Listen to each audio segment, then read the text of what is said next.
In this video, I'm finally going to set up my brand new Erin Condren LifePlanner. Hi, I'm Kristen and I post functional planning videos on my channel.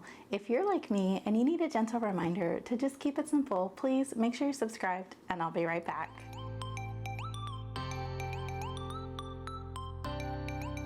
So first off, right off the bat, I just want to let you know that this video is going to be the same as the part 1 and part 2 and the uncoiling that you may have already watched. And I just wanted to edit all of that together in like a super long, extra long marathon video, because I did have some audience members let me know that they want to see it all at once. Like they don't want to break it up into different videos. So this is the way that I have determined is the best of both worlds. We have different parts for someone who wants to take it like a little bit of a chunk at a time, or we have a full long marathon video from start to finish of setting up the Erin Condren LifePlanner from uncoiling, recoiling, and then all the way through all of it. So this one is going to be super duper long, and if you don't want that, make sure you check my setup playlist where you can find that broken up into different parts.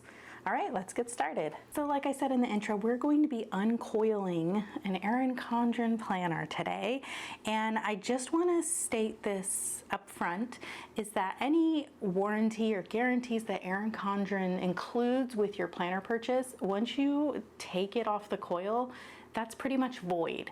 So just make sure that you have already inspected your whole planner and made sure there's no issues with it and that you're happy with it and that you're not going to need to contact customer service for any kind of help with any mistakes or damage to your planner. Do that before you take the coil off, because as soon as you take that coil off, they're going to deny any kind of claim you might have towards damage or anything. The next thing I want to talk about is, why would you want to uncoil your planner? For me, I want to take some pages out. So I have an 18-month planner here with an add-on, and you can see here I already have this like clipped. This is what I want to take out, including the add-on sheets, which I didn't clip. But since this is an 18-month planner, I don't need all 18 months in here, and it will help me have a little more room on the coil. I don't use a whole lot of stickers, but even with my 12-month monthly planner, with just some stickers, it's very full, and I can't even put like the clip-in sticky notes and things in the planner without it like being perpetually like open like this. And so I thought taking some of this off of the coil might just kind of give me some more breathing room and let me use my planner more functionally, you know, with all the clip-in, snap-on things that we know and love about Erin Condren. I want to be able to utilize those things and just have, you know, an easier time turning pages and such in my planner. The other thing you might want to do is maybe change out your coil. I always order my planners with the platinum coil because I prefer that coil just because it's more neutral and I just like it better, and you know, it's included in the price, so it helps keep my costs down. But there are a lot of different coil options that Erin Condren offers, and some of those coils aren't available anymore. So if you wanted to save money on your planner purchase and you already had a gold or a rose gold coil, you could uncoil that old planner and then switch out the coil this way and save a few bucks. The other thing is they no longer offer the black coil, and I know a lot of people really loved that black coil, and so if you have one, you could switch over and get that black coil on your current planner. Again, there's another multicolor coil that they had for the 2024 planners, the pink to like teal ombre effect one. And then this year they have the sunrise coil that matches like this color scheme here. And I anticipate that that is probably limited to this year as well. And so those like limited edition colors that are just no longer available, maybe you want to put those on your planner. Another reason you would want to uncoil your planner is maybe you want to add some pages or switch out some pages. Erin Condren has so many notebook options with guided journal pages and just different pages like such as this dot grid paper. There's so many different things that you could add to your planner if you had a notebook that had some good pages that you wanted to disperse throughout your planner. You could totally do that and customize your planner that way. You could put the plain notebook paper that comes in the back, or if you have an extra lined notebook, you could totally coil those in. Another planner brand, Plum Paper, offers a clear 7x9 pocket, which I have one here to show you. You could totally put this from Plum Paper into an Erin Condren planner. You could add in extra folders from old planners. I keep all of that stuff at the end of the year when I'm done with my planners. I kind of keep those extra things that I like, and just because I can make my own planner with them one day. They fit on this 8-ring binder system that Erin Condren kind of used to have, and the whole pattern lines up with these, and so I just use it to store those extra components just to keep them nice and safe. Okay, so what do you need to uncoil your planner? This is a pair of needle nose pliers. They look really worn, and I mean, we've had them for years and years and years and years, decades most likely, and so they're all like, you know, they don't look great, but they do the job. So these are needle nose pliers, and they have the little wire cutter part on them, and that is going to be important for the way that I'm uncoiling my planner today. But if you do it the other way that I will tell you about, you'll at least need the needle nose pliers. So the way I'm going to be uncoiling my planner is by cutting the little bent piece of the coil. At both ends of the coil, you're going to see this little bent end. That is the most difficult part of uncoiling and recoiling for me. I have done it that way in the past, where I have used the pliers to bend that coil straight, and that way I could get the coil off. And then once you recoil it, you use the pliers again to bend them back. Now, I've done that before, and I've never really been totally happy with that. And so I am going to actually be cutting my coil today and using these little rubber caps that I got from Amazon.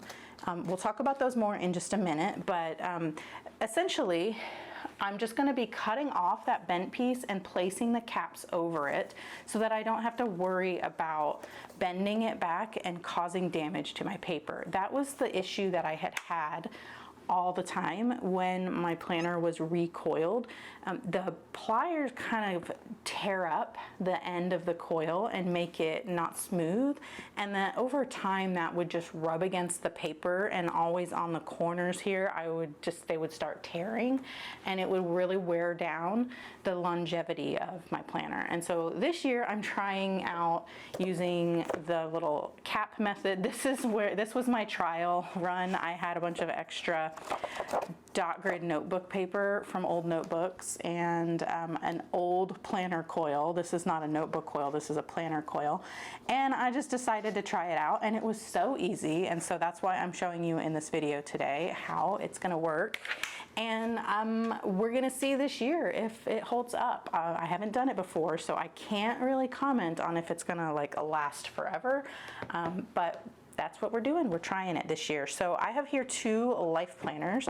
This is my 7x9 compact vertical, and this is my hourly life planner. This one I received as a gift from Erin Condren to do the review during launch week. And then this one I purchased during launch week because I needed to get more of these add-on pages. And so that's what we're gonna do today. Is I'm gonna uncoil both of these and take these add-on pages off of both planners, because I have something else fun that I want to do with those later, and we'll get into that in another video. This is really just going to be about taking this planner apart and getting the pages put in to start my setup process for my 2024-2025 planner. We're not going to actually set up anything as far as like writing in it or putting stickers in it, but I do want to show you how I'm recoiling it back together and maybe kind of give you some ideas about why I want to do it that way. Before we get started taking apart this planner, I'm going to talk about these little caps. Now, this isn't my idea. I did see a number of people over the past year or two talk about using these rubber caps, mostly in the Erin Condren fans Facebook group, and I couldn't find the post with the like exact size, and I ordered these first. This is the 4mm rubber caps, and they were way too big. And so then I ordered these 2mm rubber caps, and these fit the coil, but they're too small. The paper, the pages actually go like over it, so it doesn't work as like a stopper to hold the pages on. So my solution for this was to put the 2mm cap on the end and then put the 4mm cap over top of that, and that ended up working perfectly. These are clear. You can get them in black and white and maybe some other random colors, but just I'll link these specific ones in my description, but you can really just type in, you know, 2mm, 3mm, 4mm rubber caps, and these types of things should come up. The clear ones are kind of neat because if you have that pretty coil color, it will show through that a little bit. Maybe if you had a black coil, you might want to get the caps or whatever, but I just thought the clear were going to be the most versatile and just the least, I don't know, obvious on my planner. And you can see that these come, there's quite a bit. You only need, you know, 2 of each size, or if you wanted to try to get the 3mm size, I don't know if that would even work, because the 2mm size fits perfectly snug on the end of this. I don't know if the 3mm size would be too big. If they even have a 3mm size, I'm just picking that because it's between 2 and 4. But either way, they're inexpensive, and if you did get a pack and it didn't work, you could probably return it since it's from Amazon. Another thing is maybe these are available at the hardware store or somewhere like Lowe's or Home Depot or Ace Hardware or something like that, if you wanted to just kind of take your planner into the store and do some checking and see if there's something that would work for that. But anyhow, let's get our pliers here. Now, these have the little wire cutter spot on them, and it's like close to the little hinge down here. And so all we're gonna do is we're just gonna turn the coil where we can like maneuver and get access to it. And I am just gonna cut at the bend. So I'm going to go like this, and you know, it's a spring, so you can get in there and kind of like bend it a little bit, but just be mindful. And this doesn't really take that much strength. I had my husband do it for me first just to see, and then it was so easy. He's like, yeah, you could totally do this. And then you just cut, just like scissors. So we've got the little end cut off. Make sure you throw that away so it doesn't, you know, it can be kind of sharp, so just be mindful of that. And make sure you throw that away and it doesn't like fall on the floor, because it would probably hurt if you stepped on it. Okay, and now let's go ahead and cut this. And I'm gonna try to get up as close as I can up here so that you can kind of see it a little bit better. So you can see where it's bent right here. I'm just gonna cut that part off, just like that.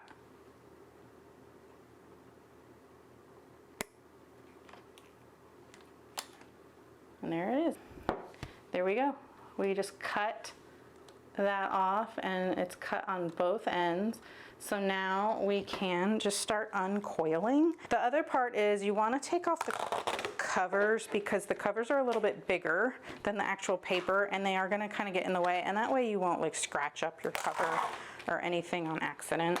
So go ahead and take those off too. And then just be careful holding it, because you don't want to get like your vellum all dirty and stuff like that. So just be careful. You could take a large binder clip and clip the planner parts together to hold them sturdy, but I find that that's unnecessary. I don't need to do that, so I'm not going to. So you just turn it like this, and you can see we're starting to have the coil come off, and it's so easy, and it's not tearing up the paper. So when I have done it in the past where I have bent the coil, that coil never is smooth again, and it's never gonna just be, you know, smooth like the rest of the coil, no matter how perfect you are with it. It's just not going to. And the whole time you're uncoiling your planner, you could hear it just like scratching up against that paper. And I never really liked that because I always felt like it was just like tearing the paper, and you know, you don't really want to tear the paper.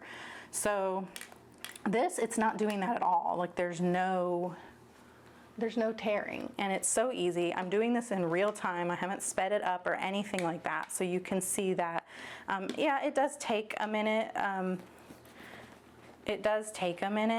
And as you get like halfway through, you're kind of losing the stability, and so you need to kind of just switch your grip a little bit to hold it to make it easier. But you can see it's not difficult at all.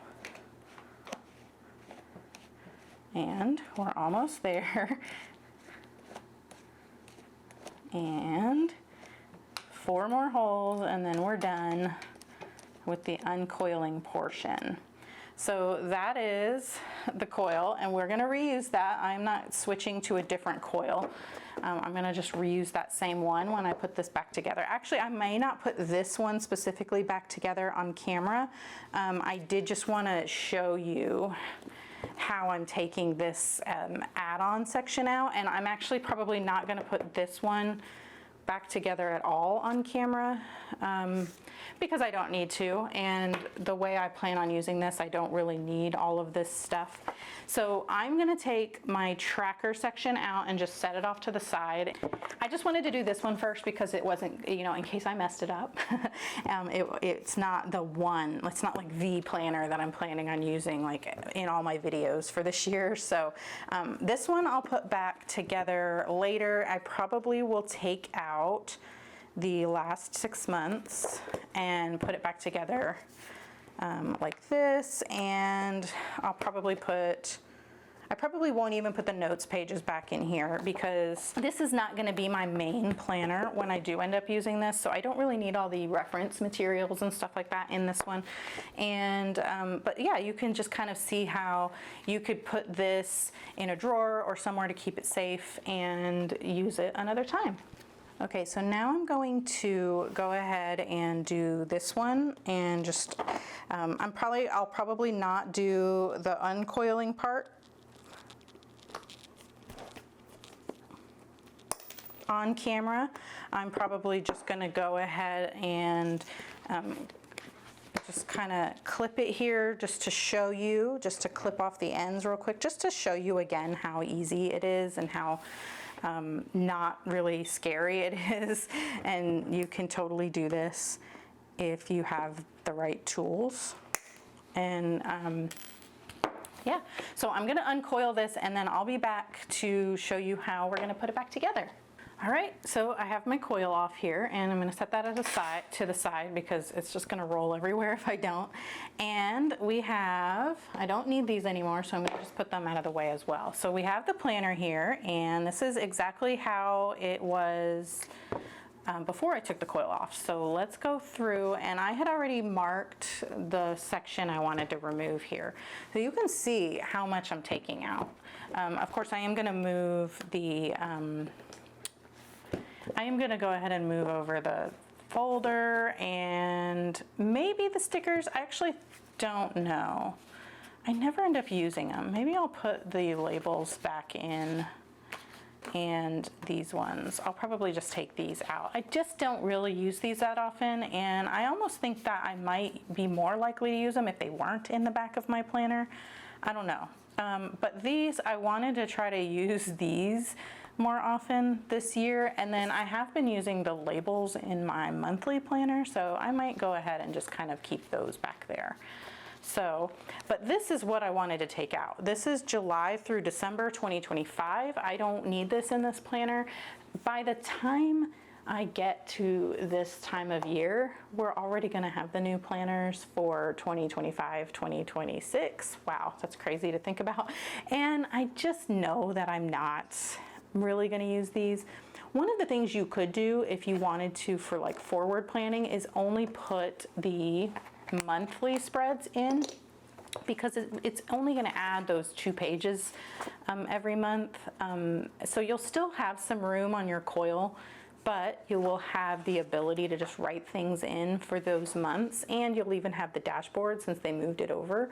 So that is an option if you feel like that would be helpful for you. So at the end of June here, we don't have the 30th of June because that's on a Monday, and that's going to be in behind the July tab. The way I use my planner, I'm not going to need that. I'll just be using that Monday is going to be on that first week of July. That's in the new planner, so that doesn't bother me. Plus, I'll have it on the monthly spread here.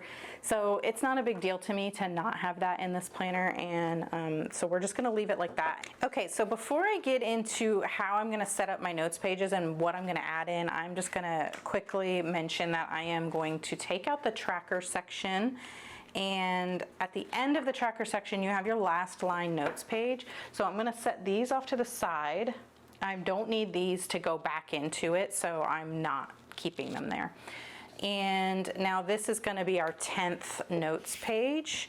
And then we have those last pages of the planner. I'm going to keep these in. So I'm back with the planner open to the end. So this is the end here. Normally that tabbed notes page would be right here, but I took that out, and I am going to add one aligned notes page. I took this out of the hourly planner that I uncoiled at the beginning of the video, but if you have any kind of note paper or anything like that from old planners or just like a lined notebook, you know, you can just uncoil it and use that. So I'm going to replace that, and then I'm going to leave these two probably blank for just anything, and then this will be my home projects section, and then this will be my reading section for the books that I'm keeping track of, and then the rest is going to be just the blank notes page. So I still am only going to have the 10 pages of notes back here because I just swapped that page out. So I've got 1, 2, 3, 4, 5, 6, 7, 8, 9, 10, and then we're at the back matter of the planner. And that's because I have kind of done like a little audit on all of my planners that I've used the past couple of years, and I just don't really use those notes pages. I always intend to, and I just don't. And so I have decided to just go ahead and leave it and not add any more, but this is a great opportunity to add some. And I'm gonna leave these pages as well because I want this. I don't ever really use these. This year I might use this for coupon codes. And then this I might put a full page sticker on because I just don't really care about any of this. And then I'm going to use this just because it's good for forward planning, and then this is the same. And then we have the pocket, but before the pocket I am going to go ahead and put these stickers back in, and I'm going to put them in this order, just like that. We're going to put the pocket back on. And this is an opportunity to add any kind of other pages you might want, or if you want a different pocket or another pocket, if you want to change out your vellum. If you're uncoiling a planner that doesn't have vellum and you have some old vellum sheets, you could swap it, you know, put in what you want. Another thing before you recoil is that you could totally add in things that you make yourself. So I have here this hole punch, and I think it's 1/8 of an inch. If it's not 1/8 of an inch, I will put it on the screen what it really is. And I'll link this. I got it from Amazon for like $6 or something, $6 or $7. I'll link it so you can find it. And it's a hole punch that fits the holes, it fits the coil. The only problem is that it's a small circle, and these are more of like an oblong, so it is smaller, but it will fit the coil. I recommend if you're going to use anything that you make yourself is maybe print it on a piece of cardstock just so it's got some like weight to it, and then use your cover as a guide so that you know how wide your hole should be. And you're going to be double punching for each hole to match this. And let me get a piece of scratch paper here to show you. And you could just take, you know, the section of the paper. So say you printed something on cardstock, you cut it down to the 7x9 size.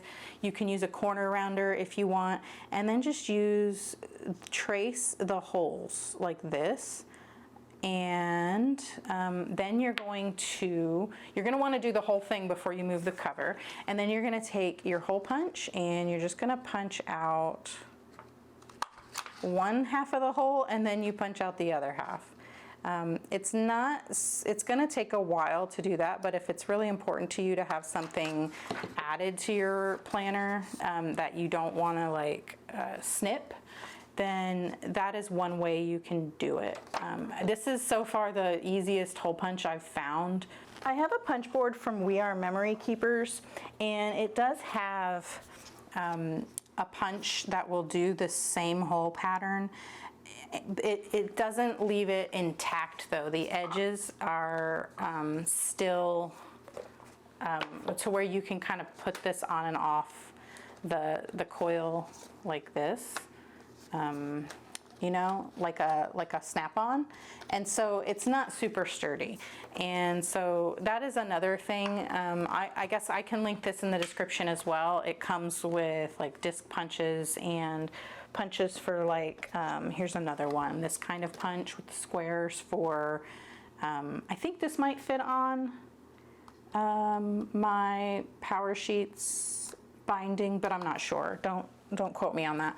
But it's not super easy. It still only does like 4 holes at a time, and then you have to make sure it's lined up right and everything too. And it's, I don't know. I'm not sure that it's the right answer for this, but I just wanted to insert this little section here in the video to let you know that you know, if there's something that you have, maybe some kind of card with a schedule on it or something for the year, I don't know, you could totally punch it now and stick it in your planner so it's like on the coil all the time. But of course, Erin Condren sells coil clips that are so much easier to use, and they have a little adhesive on it. You just stick the thing on there and then you can move it around your planner as you wish.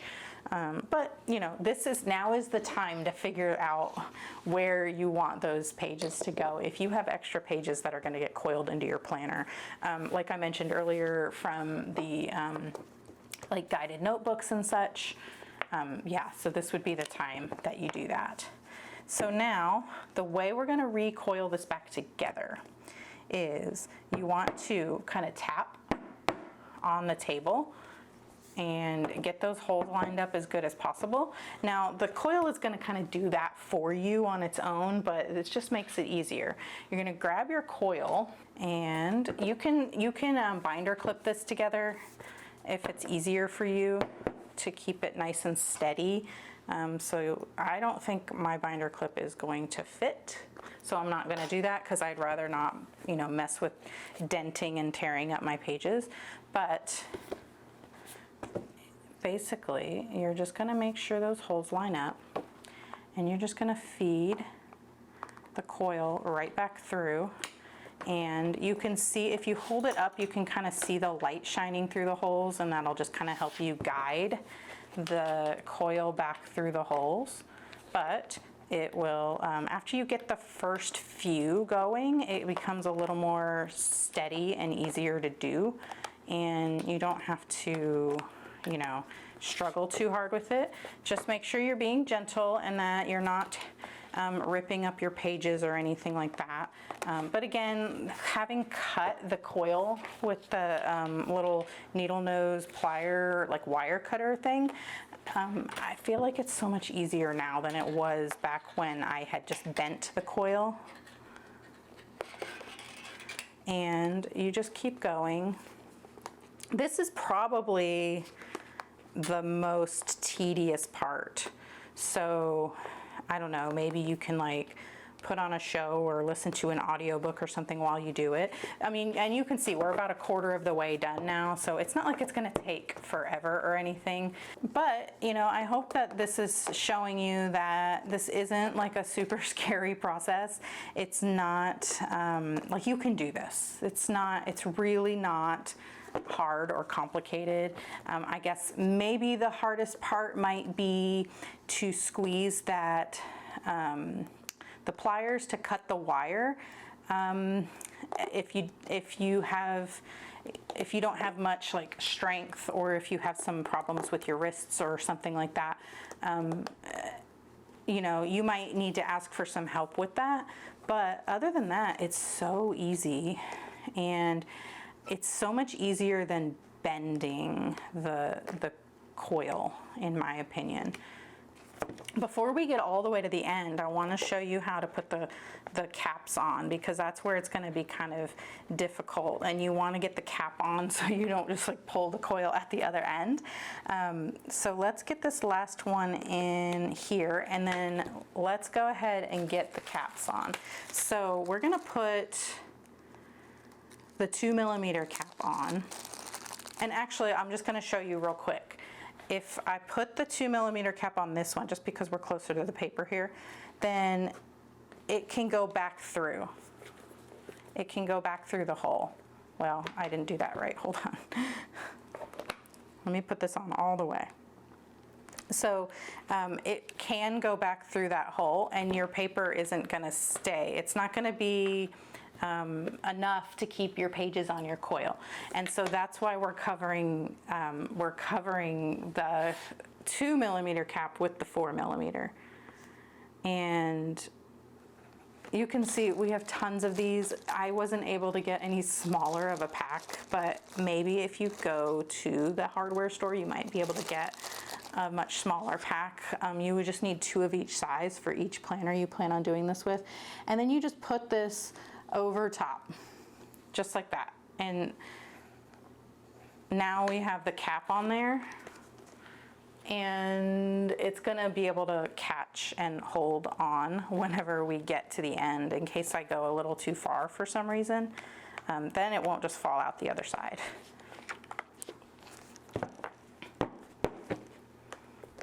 So let me know in the comments if you plan on doing this, or if you think that this made it seem a little easier than bending the coil. My purpose here is just to show you that it's not scary. It's not you can definitely do this, and then you can customize your planner to make it perfect for you and your planning style and everything that you need your planner to do for you.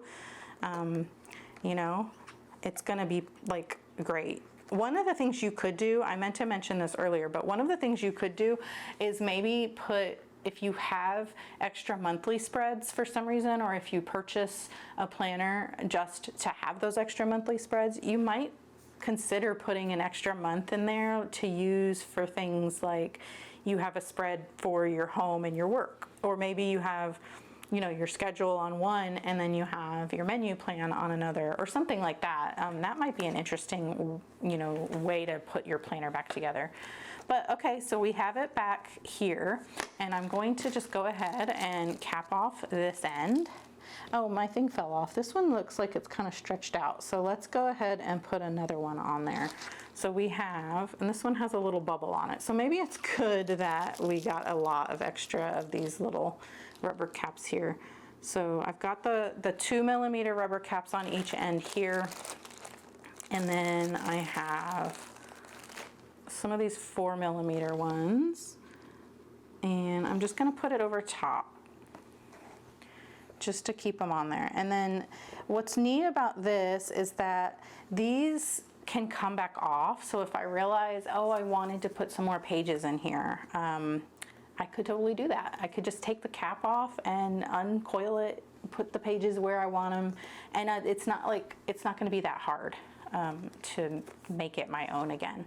So now we have it back together, and you can see that the clip, or the cap here, is preventing the pages from falling off. The only thing I can see happening here that didn't happen with this one for some reason is, like, this one's not coming off very easily, but this one is. And I'm wondering if I were to take a little dot of like E6000 and just glue the cap on.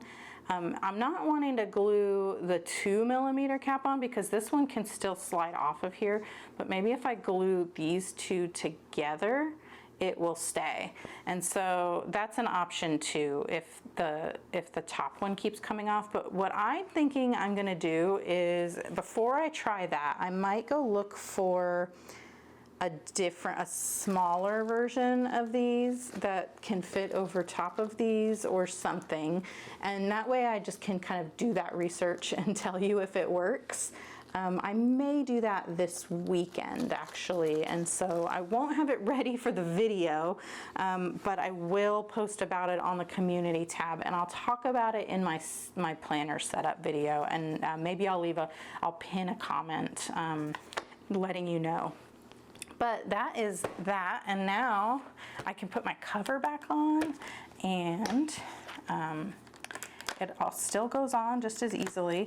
And you can see I have a much bigger coil than I need now, and that'll be really nice throughout the rest of the year as I'm like using my planner, and I can actually keep my snap-in sticky notes back here now.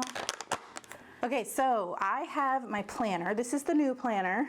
This is last year's planner that I'm currently still working in, and you can see it's pretty chunky. This one I have uncoiled and recoiled to a configuration that works a little bit better for me.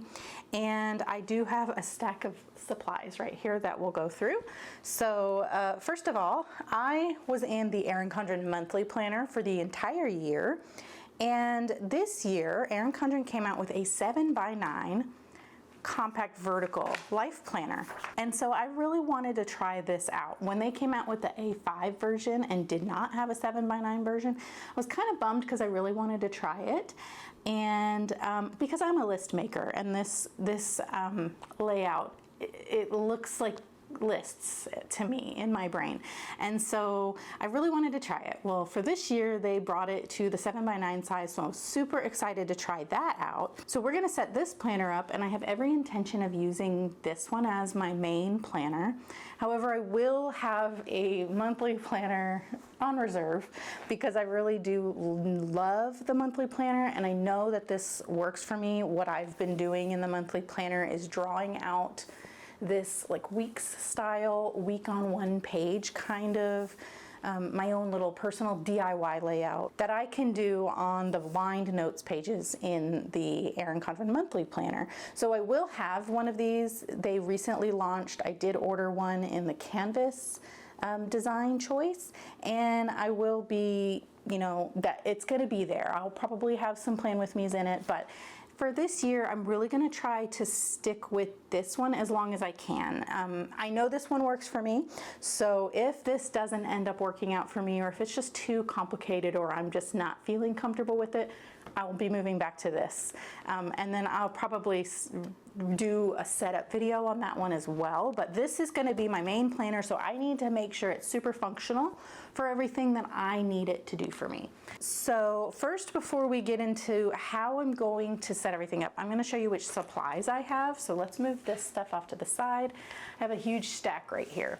So first of all, I have these long sticky notes that I like to put in the sidebar when I'm setting up my planner, because I like to be able to have a space on that calendar to write anything important for that month in without having to worry about like messing up my pages or anything. It's like if I'm on the phone, or I get an email, or you know, my husband tells me something, or my kid tells me something, I can easily flip to that month and just have a space here to write it down while keeping that space like free for later. So whenever I do get around to planning that month with stickers and all that fun stuff, I can just take that sticky note off. All of the information I need for that month is written on the sidebar, but it's like temporary because it's on a sticky note. And then I could take the sticky note off and use this as my to-do list, which is what I like to do. So I do have a selection of the long sidebar sticky notes. These are all old, and I don't even know if they're on the Erin Condren site anymore. They do have these snap-in sticky notes, and these would work. So if you do want to grab the Erin Condren stylized sticky notes with the snap-in function, you can just use these long ones if you needed long sticky notes like how I'm using them. But anyway, these are old, and I like to have all of them available because even though it's temporary, I still kind of like to match the colors and see, you know, which colors look cute with each month. it's not really that important, but since I have a bunch of them that I got during like warehouse sales for like $1, it's just fun to use them in that way. But then I also have these sticky notes, which I just like to have sticky notes handy. If I think of something, I can just jot it down and put it somewhere. So now I have stickers. I use Planner Kate sticker storage, and this is a reusable sticker book, which means it has the like wax coated pages. I don't know if it's wax, but you know, it feels waxy. And you can put stickers on these pages and they come right back off and they don't leave any residue behind. So I'm able to organize my stickers in such a way that makes sense for my brain and how I plan to save time and just be more efficient. And it helps me remember what I have and what I can use. And since I plan using the Erin Condren monthly colors, it made sense for me to just put all of those colors together in their own sections, and then that way everything I need is at my fingertips and I can just open the book and leave it there, and I don't have to flip and look for a lot of things. So that's how it works for me, and I've been doing this for a couple of years now, and it's been fantastic, and I don't think I would ever go back. This is the disc binder. So this is the largest one that Planner Kate offers. It's an 8x10, and I have the inserts. What I love about it is that they're side loading. So you pull everything in and out from the side. And so when you're carrying this around, nothing will fall out of here. And I love that it's disc bound, because then I can just take out the section of stickers I'm working with. I started collecting all of my planner setup stickers in here because I've been starting to think about what I want to do in my new planner for a while now. And so I started aggregating everything together into one little thing. And so now I can move this giant book out of the way and just have this handy. And we'll go through all of the stickers in a minute, but I also just wanted to note that I have like other important things like the school calendar and such, just like off camera right here, because I'm gonna need those whenever I start actually writing dates in. Okay, so what stickers have I collected here? I have my Planner Kate custom name stickers, and these are available in different paper types, but I got mine on just the standard removable white matte paper that you are familiar with all of Planner Kate's stickers. But you can also get it in transparent, where the white part of these is transparent. And then there's also like a waterproof version, which would be really great for like your planner cover or maybe like a water bottle or something. But I got these, and this is font 6, and I just thought it was fun. I've done other things in the past, like in this planner, I did a Cricut vinyl cutout, but I just thought it would be fun to grab the new, this is kind of like in the past year, I think, a newer thing from Planner Kate, so I'm excited to try those.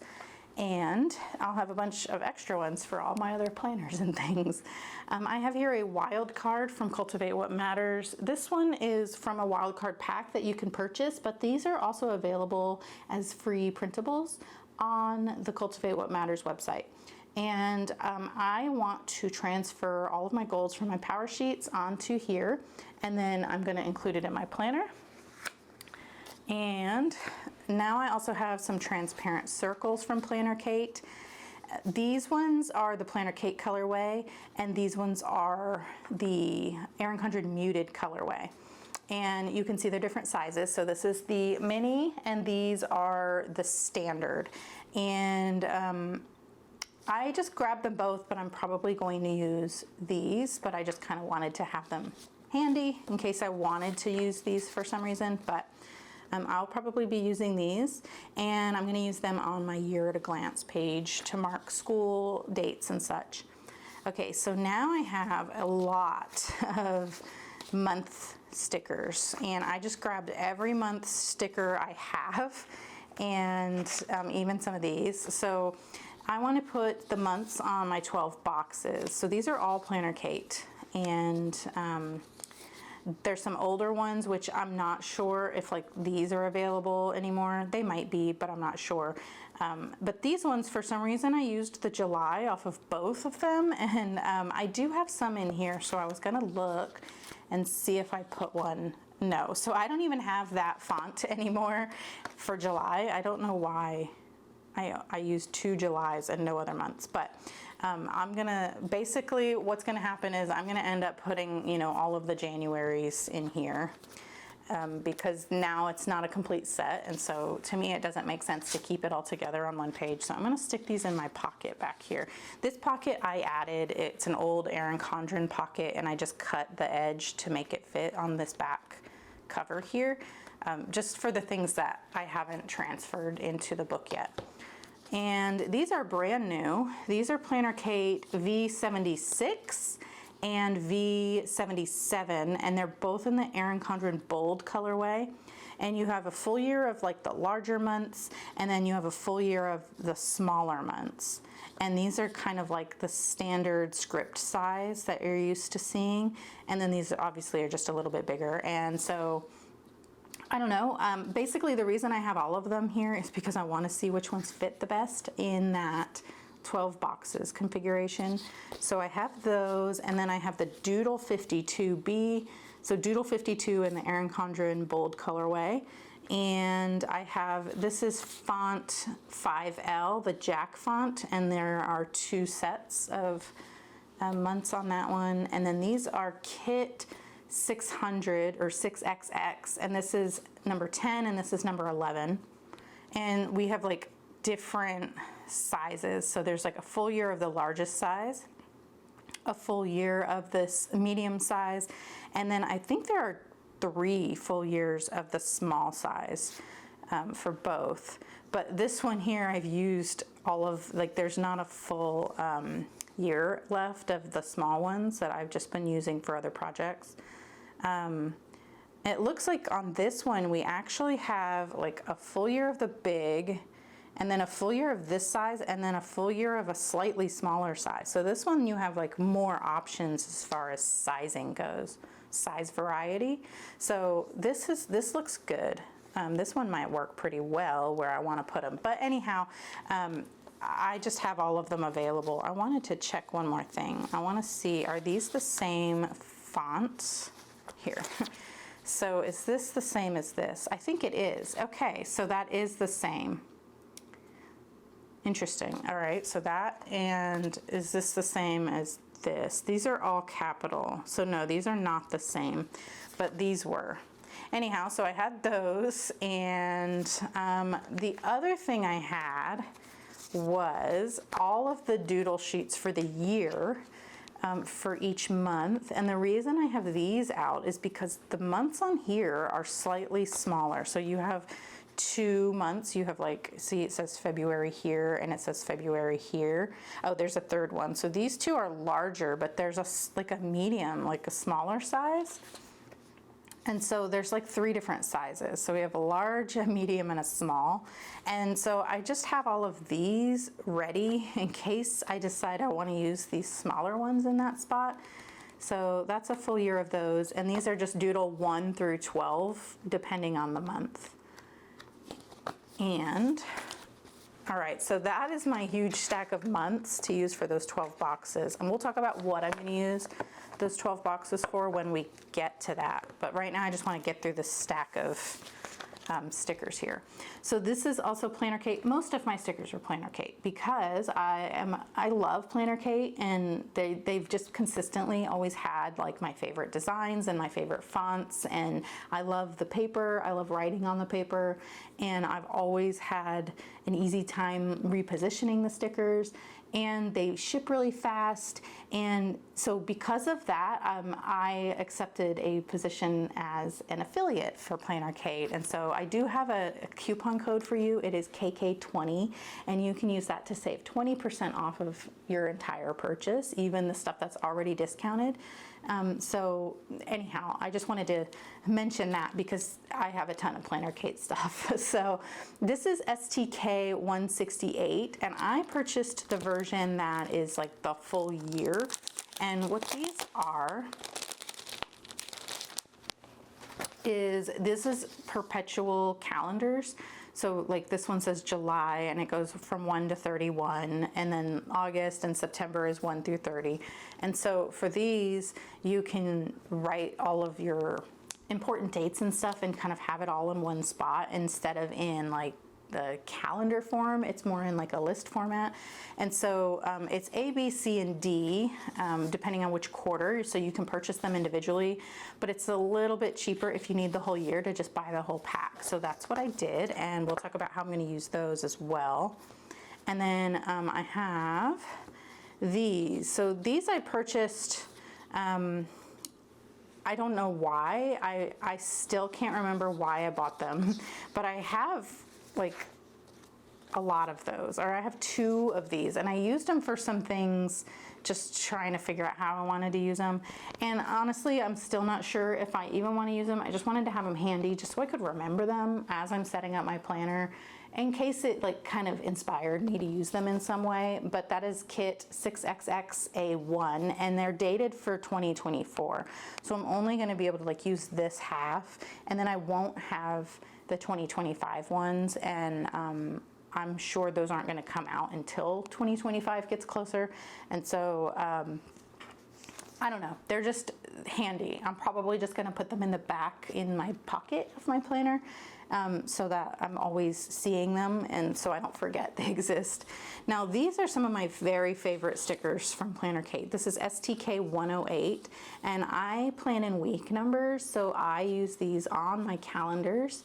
And I need minimum 2 sheets of these for my calendars, my monthly calendars, because some weeks straddle both months. And so like in July, say July ends like on a Wednesday, and then August starts on a Thursday, that's gonna separate that week. And so I would need to take like, you know, whatever week that is and put one of those on my July calendar, and then I need to have another one to put on my August calendar.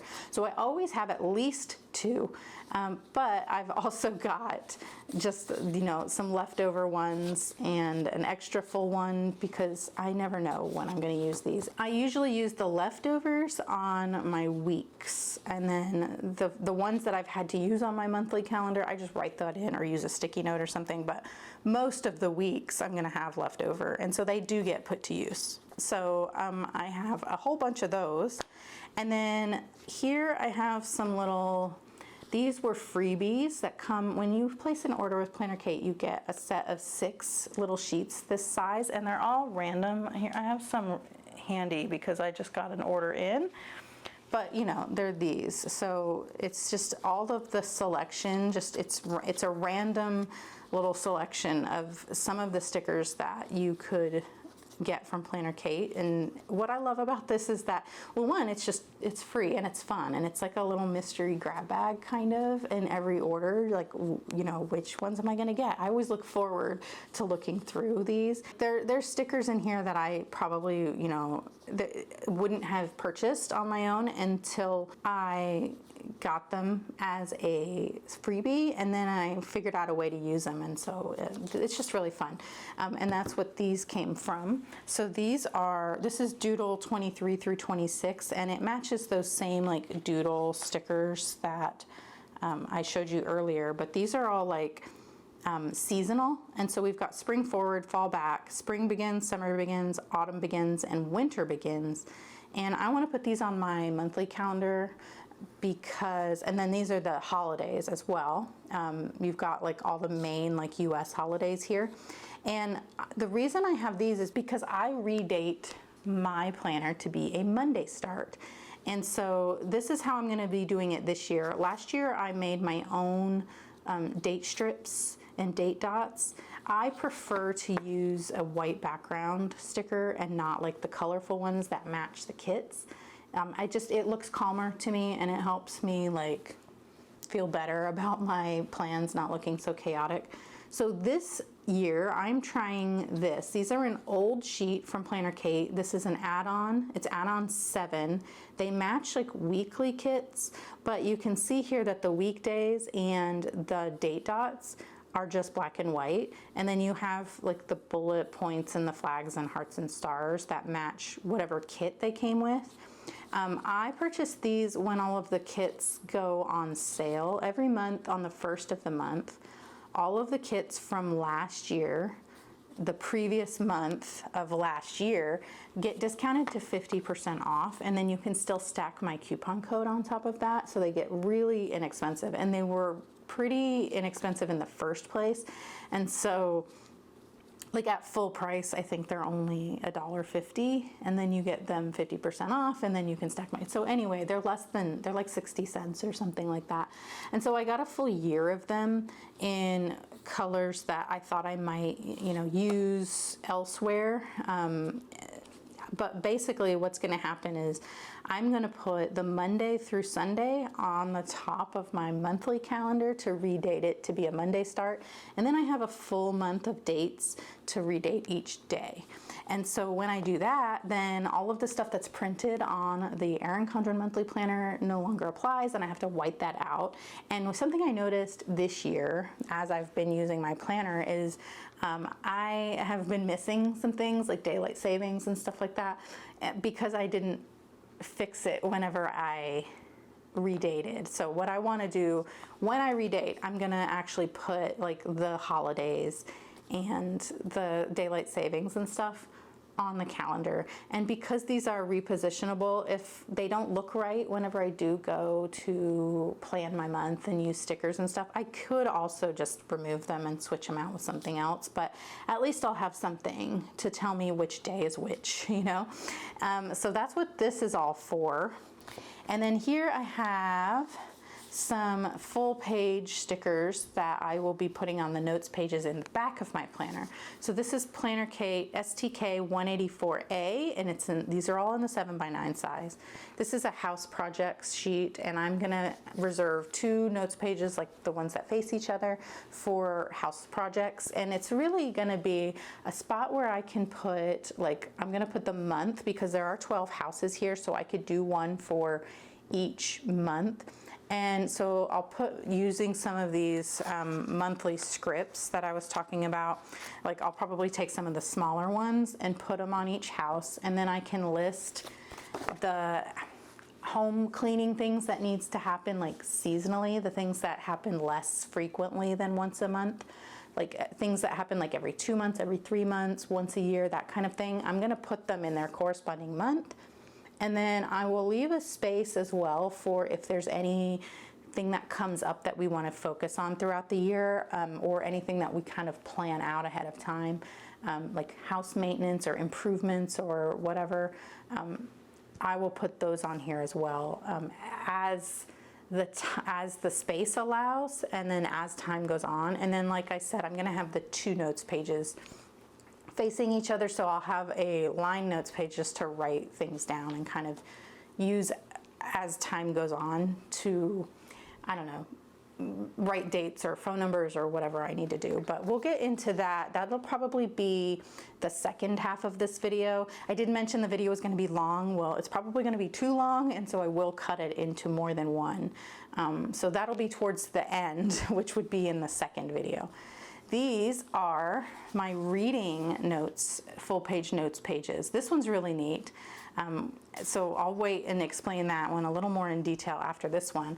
This is the reading log. It's STK 167A, and it's a list where you have title, author, and then the format, whether it's like an audiobook, a physical book, or an ebook, and you can check off which one it was, and then a 5-star rating system over here. On this side, it's just a blank, almost like a checkbox. You can get this as blank like I did, or you can get it with numbers. So I think there's 30, maybe 25 or 30 spots here. You can have it numbered that way so that you can keep a count of how many books you're on. And then if you need a second one, you can always get another sheet and add it and get the blank one, and then you can start your own numbers. I'm just starting with the blank one because I'm not going to use it that way. I am going to use it to check off when I'm finished reading something, because I'll have more than one book going at a time, and I just want to, I go through audiobooks a lot faster than physical books and ebooks, and I usually have an audiobook going all the time because I listen to them while I clean, and while I'm at the grocery store. I listen to them when I go for a walk, and I listen to them on very fast speed. I can go through an audiobook one one audiobook like every day or two, and so I'll be finishing those faster than the other ones, and so I just want to have like a spot where I can go through and kind of scan and see what I'm still reading, because then I might have like a novel going and then maybe also like a self-improvement book. So it's just, you don't finish them in the order that I list them. So I just wanted to use that as a check spot. And then this is really fun because you can see it just says my reads, and then it has all these like blue rectangles. Well, this is for covers, and I wish I wrote it down, but on the listing it tells you the size to print your covers. So as I read things, I can print the cover at a certain size and then just cut it out and put it here. And I'll probably do that with my Cricut and just have it printed. It is pretty small, but something else I was thinking is that I could even just do it like, I could just take up 4 and do like a bigger cover, and then just cover like 4 at a time, but then I'll have like a blank one at the bottom. So I don't know, I could just put like washi or deco down there. We'll see. I'm gonna try it at this size and see how it looks.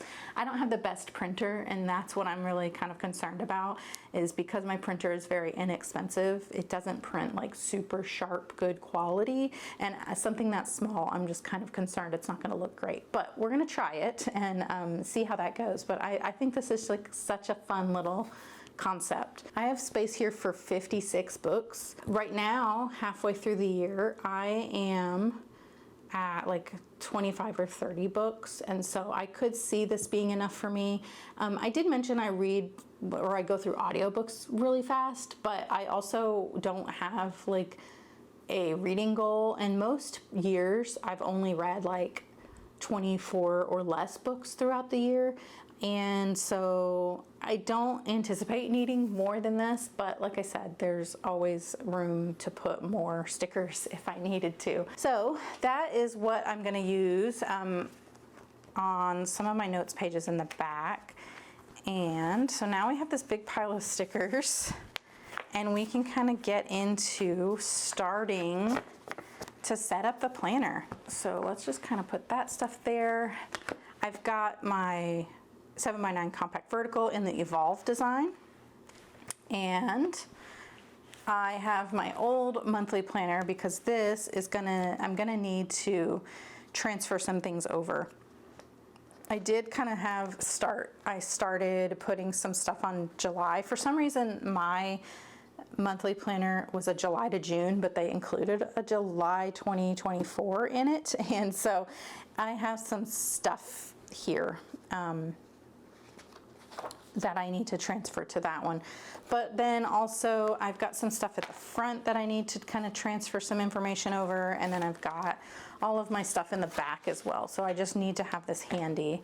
And let's put this kind of off to the side. So I'm gonna take my stencil off. This is the new stencil. In the past, they've had the ruler that came with the planner, which doesn't come with the monthly planner, but this is an old one I had from an old life planner that I've been using in my monthly planner. But instead of the ruler, we now have the stencil, which is also a ruler. I love the stencil. I just don't like using it as a page marker because it's not as simple to get on the coil as the ruler was. So I'm probably going to be using, see, these don't really work that great for me, where the ruler just snapped on. So I'm probably just going to use all of my little mini bookmarks as a page marker from now on, which is fine. I've got a ton of them, and now I have a reason to use them. So I do have the stencil, which I don't know if I'll use it or not for this setup, but it's handy as well. As I go through this, if you want some more detail on,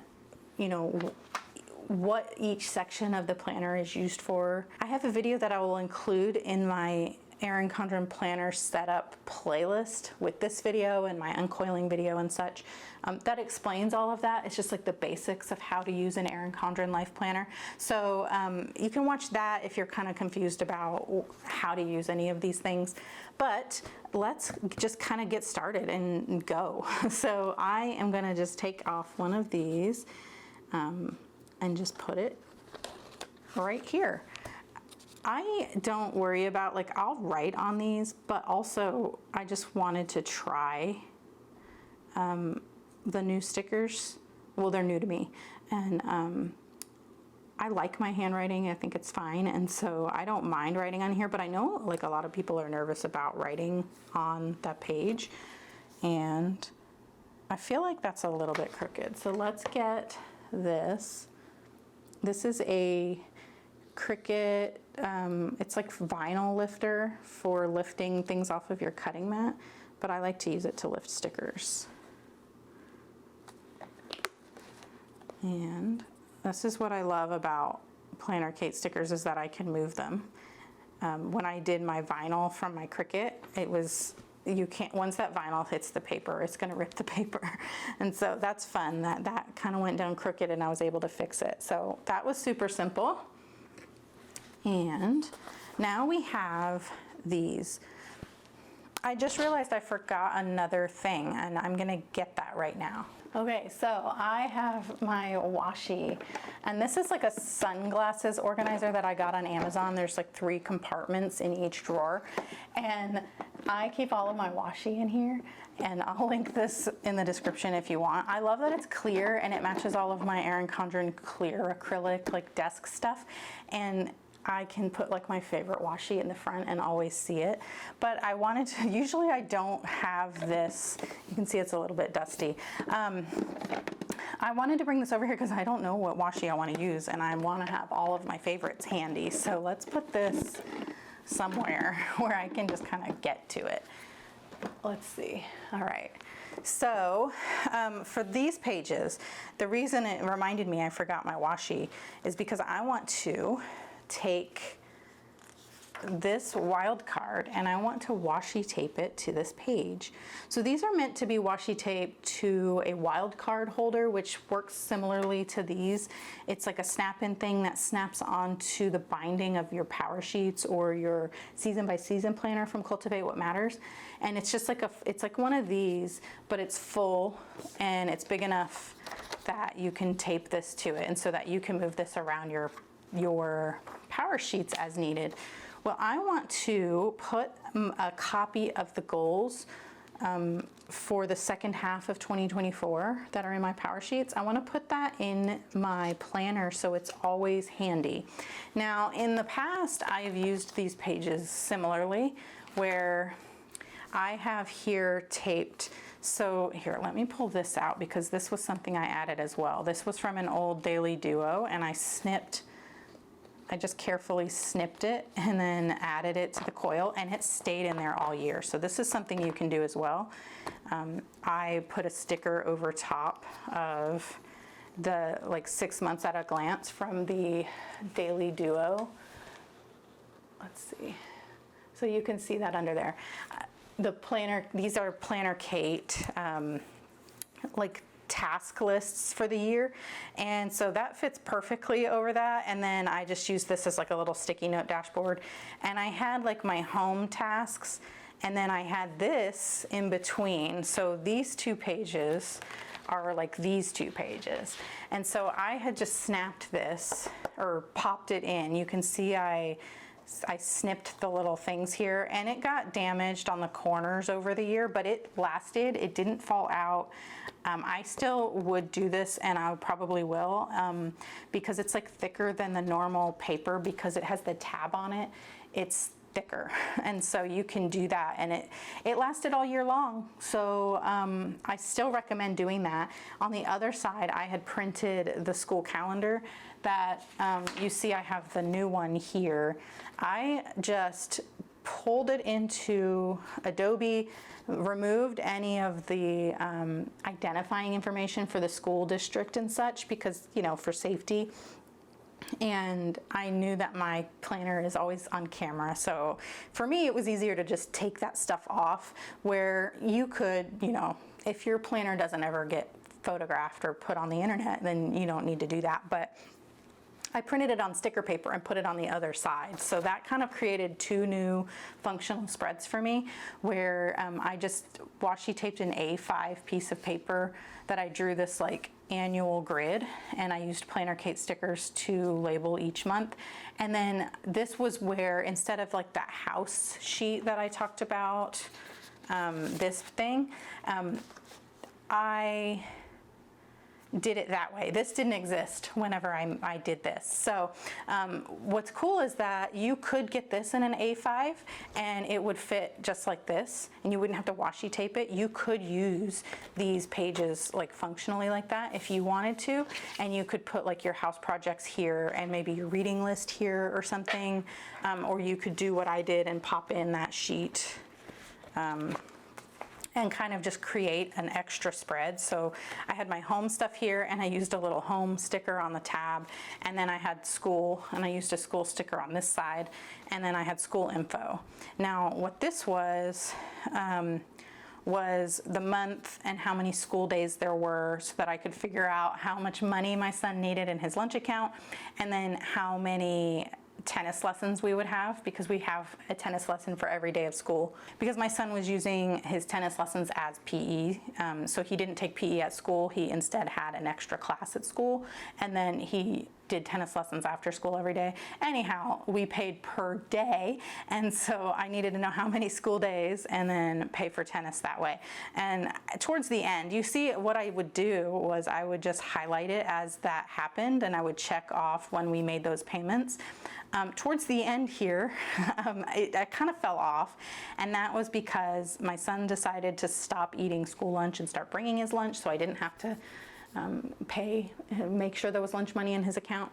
And then I just stopped here because I wasn't coming and using this page anymore. I mean, we still paid for the tennis, I just never marked it off. So, but that is like a fun way that you could use those pages. And so what I am going to use the pages for this year is I'm going to put my goals here. And so this will be washi taped in, and I'll do it now, but I'm gonna have to take it off to write on it because I don't know what I wanna do yet. I haven't done my Power Sheets quarterly refresh yet to like renew my goals, and I want this to be my goals for the last half of 2024 because I am on an academic year planner. I don't have like my full annual goals yet, and I'm using my Power Sheets or a calendar year, so I'm just gonna put my July through December remaining goals and remaining like renewed focus on my goals here. And then once we get to 2025 and I have those goals, I'm gonna just, since it's washi taped, I'll switch it out for another one. Or I'll just put it over top of it just to kind of keep the record there maybe. And so we'll washi tape that in. And then on this side, I had considered using this side to kind of print out photos of things that are related to my goals maybe, or if that doesn't work out, then I would just maybe just keep the 2024 over here, and then I can add a 2025 here. I don't know, we'll see.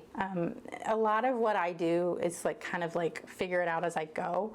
And even things that I plan to do, like when I'm setting things up, don't always work out, which we'll see at the, in the notes pages in the back of like my old planner. So I don't like to, set things in stone, but this is kind of like, it's like a fluid thing that's always evolving as as life goes on. Your planner is gonna fit your life. You don't make your life fit your planner, you make your planner fit your life. And so as I like learn things and figure things out, then I have room to add or whatnot. But I think what I want to do, because this is like this beautiful Evolve design from EttaVee, I was thinking about using the Evolve washi tape, which I have like the really thick one that actually matches. But I also have some thinner stuff like this that matches, but this is more of like that pink color, and that actually kind of matches this page a little bit. So I have that as an option, but then I was also thinking I kind of wanted to use, I think this one was from Bold Blooms, and I like the gold on it, and it also matches the little petals that make up a lot of the Cultivate What Matters branding and imagery, and so I thought that was kind of cute.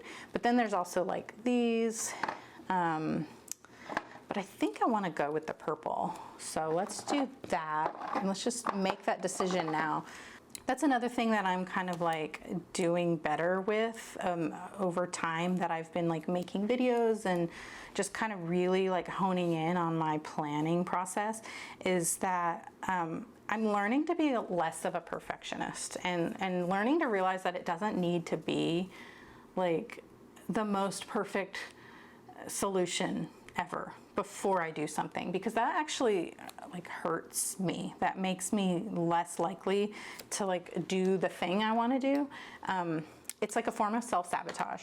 And so I could sit here and agonize over the very perfect washi that I could use for this little part of the project here. I could just agonize over that and make sure I get the very most perfect one, but that's not helping anybody. And it's still gonna look good regardless, because all of my supplies are cute. So why would I worry about all of that? All right, so maybe I wanna kind of center this, because if I leave this in here and write on it in the book, I want a space for my hand, and I'm left-handed, so I think centering it will just look good aesthetically, and then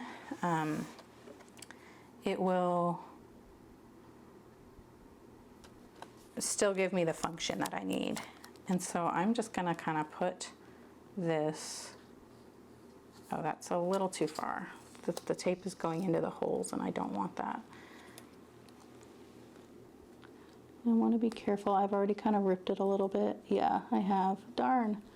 That's interesting that I didn't even push it down and it like ripped the paper. So just be careful with this. This is Erin Condren washi. All right.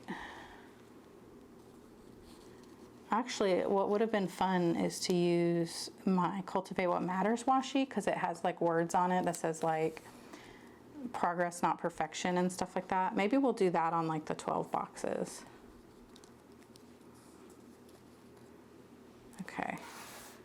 Is this gonna fit without going off the edge? Okay, that's good. And that's not really straight either, but I think I have committed to leaving it there. And maybe I can put a sticker here to kind of cover up. I have some really cute Cultivate What Matters stickers that say things like progress, not perfection. And so I think that's possible. Let's see if I can't pull this off a little bit and try to fix it. And then if we have ooh, that worked perfectly.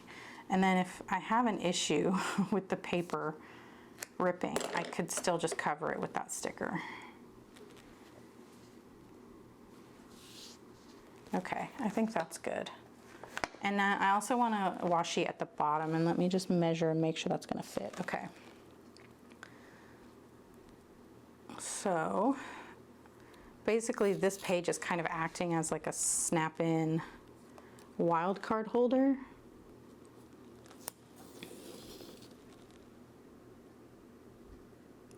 Okay, this is great. I like it. And let's cut the washi. Okay, cool. Now, something else I meant to mention at the beginning of this video, if you watched my video about uncoiling, and if you've looked at any of the comments below the video, there's some questions on there. And my uncoiling journey was, it was an experiment. And I cut my coil to uncoil my planner. A lot of people like to bend it, and I've done that before and I didn't like it. But this, what I'm having a problem with is that these little rubber caps that I use to like protect the ends, they're actually too big. They're too long, and so when I'm folding the planner back on itself, it's actually not laying flat. And that was a concern that some people had in the comments that I hadn't even thought of. And so I, just happily cut my coil and thought, this is great, this is gonna be awesome. But this is kind of something that I'm gonna need to like play with a little bit and figure out, is this something that I can like maybe cut these and make it, let's see, we're just gonna try it. I'm just gonna cut like, oh, these might not be, okay, they're long enough, or they're strong enough. All right, so I've got that, and let's put this little cap back on. And so I've trimmed off, I don't know, like 1/4 of an inch. And now, whenever I I have a ton of these, so if this ends up not working out, I can just replace them easily. Let me trim off this one as well. And I want to see if that makes a difference. Okay, so now if I turn my planner back on itself, it's still kind of in the way. So this might not be the best option, and we still might have to bend that coil. Because I do like to turn my planner over on itself, but this is gonna be hard to see. I might try to take some footage like with my phone. Let's just try it right now while I'm talking about it. So you might see my phone in the shot as we're talking about it, because I am going to do it literally right this second to make it easier on myself. So as you can see right here, there's a little sticky stuck to my scissors, but as you can see, like right here, let's see if I can't get a better light on that so you could see it. You can see that because this isn't bent the way you're used to seeing like the coil, the planner coil bent like this, so that it's not in the way of the cover. And so that's the problem. So that's why we bend. That's why we bend the coil, so that it's not in the way of the cover when you fold it back on itself. But you can see that this is now in the way. And so I may have messed up and cut too much off of that coil. I'm gonna have to bend that and do like an update video on the recoiling process and let you know how it works. I did mention in that video that I hadn't tried it before. I had just heard people doing it. A lot of people talk about it in the Erin Condren Facebook groups, and no one mentioned that I saw, and so it just didn't even occur to me. And then some of the comments were asking, do we need to cut off both ends of the coil? And some of the comments were, will it lay flat on itself? And so I just wanted to address those. So for the both ends of the coil thing, if you cut both ends off, it's easier to uncoil it, because you won't have to worry about, you have to like get through the paper for the length of that coil. And then once you start uncoiling it and get through that paper, then you can leave it. But for me, it was easier to just cut both ends, and then I wouldn't have to worry about it. But now knowing that this might not be the best option, but I may have to go back and bend that. And then I have a ton of extra coils, so if it didn't work out, like if I cut too much off, that bending it isn't even gonna help, then I'm gonna have to recoil it. So keep your eye out for an updated version of that video, and we'll see what happens. But now all of my little rubber caps are just like falling off everywhere, because now they're too short because I just cut them on camera just now. But you know, that's kind of how I do things. Everything I do is like, I'm trying things out, and I kind of like view that as something that I can do on the channel to see, you know, why are we doing things the way we are, and how can we innovate and do things differently. I always just kind of try things on camera. I'm pulling these caps off of another planner that I had experimented with, just to use them real quick to get this back on here for the rest of this video, so it's not constantly falling off. And then I will just have to deal with not being able to fold it back on itself fully while I'm doing the setup, but that's okay. It's better than all the pages falling off. So let's get those on. All right, so where were we? We are working on this, and so this is gonna be goals, and I may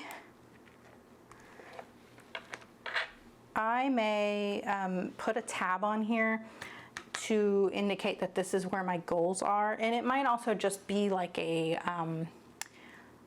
temporary like post-it type tab from the top. I did print, I'm trying to find where I put them, but I made my own tabs. Here they are. They're smaller than I wanted them to be. I don't know what happened. Whenever I add stuff to Cricut Design Space to print it, I have to resize it, and I think I just did it wrong. So the tabs were a lot shorter. I meant for them to be like this long, or close to that. But also these are not really great because I needed to recalibrate. And here, let's like pull this one off and I'll show you. You can see that it's left some color there because the cut was slightly off, and so there's like a white spot there. But basically I had made my own tabs, and I was gonna I printed them on sticker paper, and then I was gonna put them on the notes pages, like at the top. So that's something I'm gonna need to redo. And there's so many of these, like you can get on Etsy. I do have an Etsy shop, but I don't know that I'm gonna add these to the Etsy shop because I haven't like perfected it yet. So I'm not sure, but I used the Erin Condren colorway, and just because I like everything to match like that. So when I redo them, I'm gonna make one for goals probably and put it on here so that I can refer back to it often. And let's keep going. So this is my year at a glance, and I'm going to be needing these transparent circles and the school calendar, because on this I am going to put all of the days off from school, and I think I'm going to just do it based on the monthly color, because I think that's the only thing I'm going to put on this calendar. Now, a lot of people will put like all kinds of different dates on here. You know, vacation days, days off from work, paydays, other important dates, birthdays, holidays, that kind of stuff. But I find that I don't ever look at this. And so for now, I want to put the transparent stickers that match the month. And then, if I ever do want to add something different to this calendar, I am just going to use a different style of sticker, I think. Most of the things that we would track like annually don't really need to go here. It's like one-off things that I would just go and add to, like, you know, my sidebar sticky note in my monthly spread. And I don't have, both me and my husband, like, we have our own small business and we do our own things, and so like paydays are random, and I don't know, we don't really have like a specific schedule for things. And then with my husband's schedule being home, we loosely plan that like on a quarterly basis on what weekends he'll probably be home, and then it's really just kind of like we confirm it on a weekly basis as time goes on, just because it's just how our life is right now. And so I think really the only thing in our lives that's like important enough to have on this calendar is the no school days, because that's not going to change. And so I think that's what we're going to do. So I'm going to get my tweezers here. This came in the same Cricut tool set. I like these tweezers because they're always closed. So if I am holding a sticker with it, I can let it go and set it down. It makes more sense in my brain that way. So we are starting with, on here, the first day of school is the 14th. And I think maybe that's what I can use like a different sticker for. The 14th of August. So where are we? Right here. So I was thinking I had some different colors. Let's see. I know I have some little, oh wait, what about these? Here we go. So I have these, oh, these need to get put in here. Must have been being lazy the day that I got all these out and looked through them. Let's just do that real quick. Okay, so I'm thinking I can take, this is another little sheet. There's all different sizes of this sticker storage, and they even have inserts that fit the little mini ones. So this has some like gray ones on it. This is an older version of the sheet from a long time ago, and it's also got the bold colorway. And so I think I'm going to use that, and I'm going to use those dark gray ones to indicate the first and last days of school, because those are like special, I guess. And then the rest of the days are all the orange blocks where we have no school. So let's do, and I think this transparent sticker is not repositionable. So we just want to make sure that we're doing it right. So I've got one for August 24th, and then the last day of school is, like, the lime green ones are the last day of the grading period, and so that would be May 30th is going to be the last day. So let's get, oh, did I mess that one up? I wasn't being careful enough. Okay, May 30th. So on this calendar here, it's kind of a bummer because it's a Sunday start and I am a Monday start person. But I didn't want to redo the whole thing because, I mean, the school week is Monday through Friday and it's in the middle. I don't need to, none of this is gonna apply to the weekends anyway, so I didn't really need to have them together. So yeah. So now in September, that's gonna be this purple here. So let's take, there's one day in September and that's the 2nd.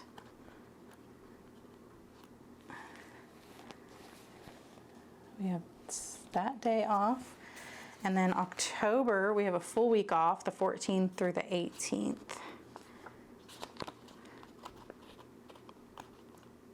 And so basically what I'm gonna do is I'm gonna run through this whole thing and do that, and then I will come back, I think, because like I said, this video is super long, and really all I'm doing is putting these transparent stickers on, and there's nothing that I need to like show you special about that. So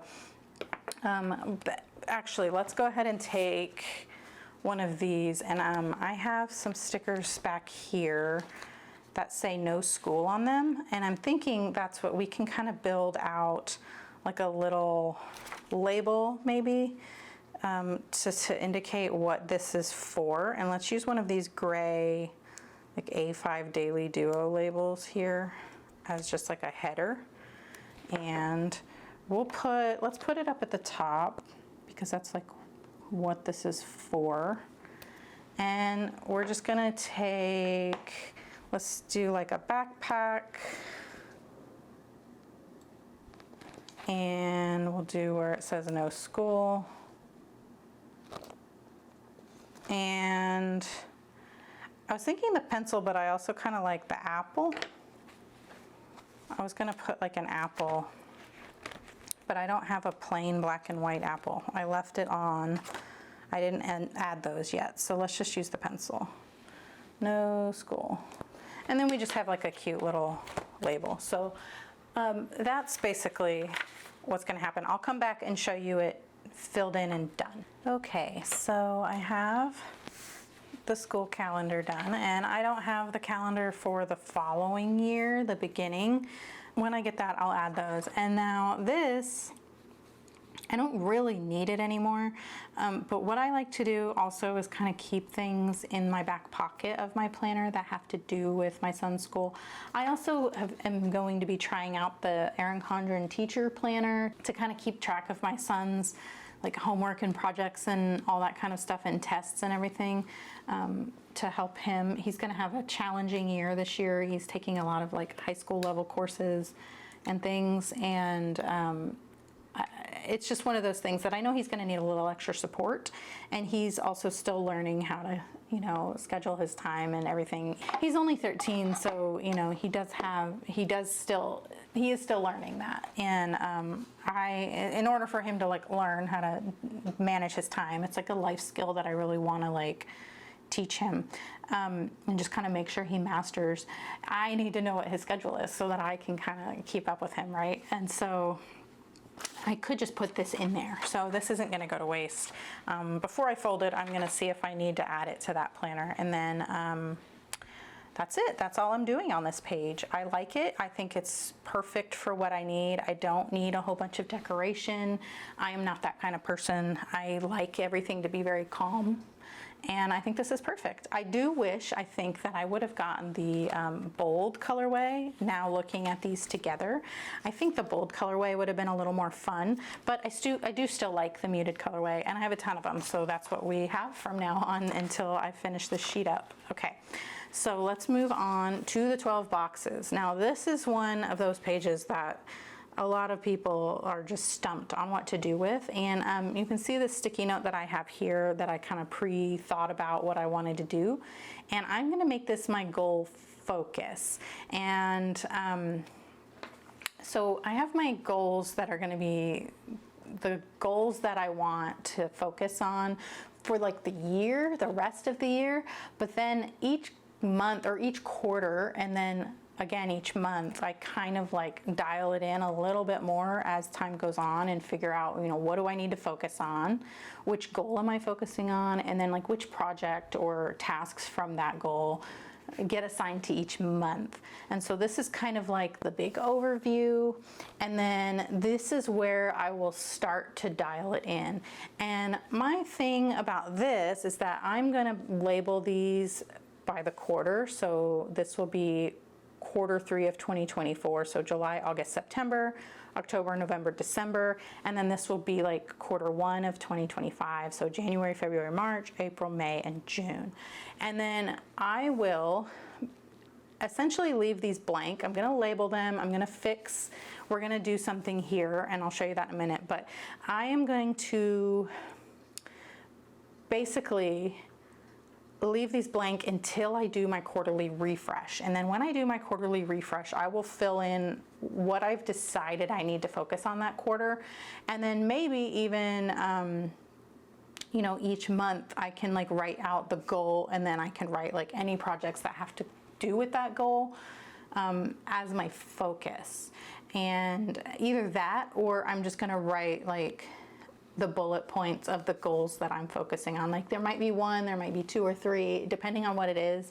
Like I said, everything's fluid, you know, but just in general, we're gonna label the columns as quarter 3 for 1 and 2. And then we're gonna label each box for the months that correspond with those. And that's where we're gonna need this. And then I'm gonna need all of these month stickers. So,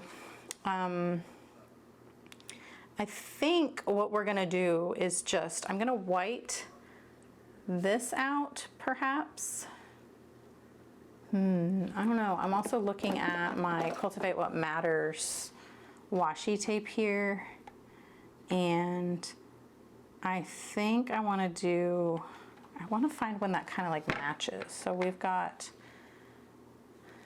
like the pink on this side and maybe the blue on this side. This one says progress, not perfection, and this one says make it happen. I don't know, let's leave those out and see, and then we're gonna need the white out, and then if you notice, so we've got the evolved designs, we've got like the yellow and pink, orangey peach, the teal kind of green colors, and then the blue colors. I'm gonna pick the labels that I like, so let's go to August, because that's yellow, and I'm gonna pick the labels that just kind of match each color up here. And then I may not even end up using this washi. I just thought if I wanted to cover that up, I could use it. But then this is where I'm gonna be putting the labels. So here, let's kind of like help you visualize what I was thinking here. So I was thinking I could cover up those words with these, but then I'm gonna just end up covering that up anyway with the label that says like quarter 1, you know, quarter 2 and such. Or I don't have to label them at all because I'll have the months on there, and that already implies the quarter.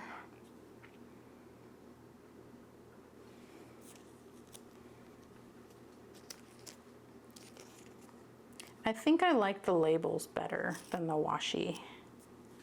So let's do that. Let's move these out of the way. And then I'm going to need, let's see what we need to cover white out. Okay, let's just white out. Let's just white out all of it because it will show through the white part of that sticker anyway.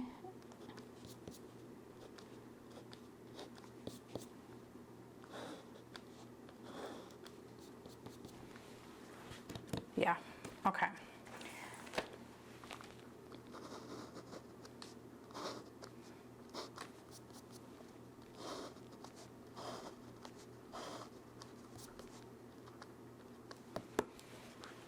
All right, so now we're gonna write Q3 on here. This is an Erin Condren gel pen that I have changed the ink refill out to be a Pilot Precise V5 RT. It fits in here perfectly, and I just like the way it writes better. And let's see, we wanna write Q3.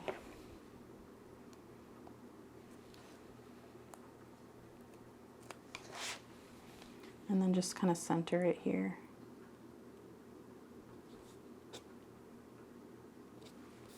Okay, now let's go to May and see. I have that, or we could do October. I don't have a bold colorway one in either color. Let's do the October one. This one is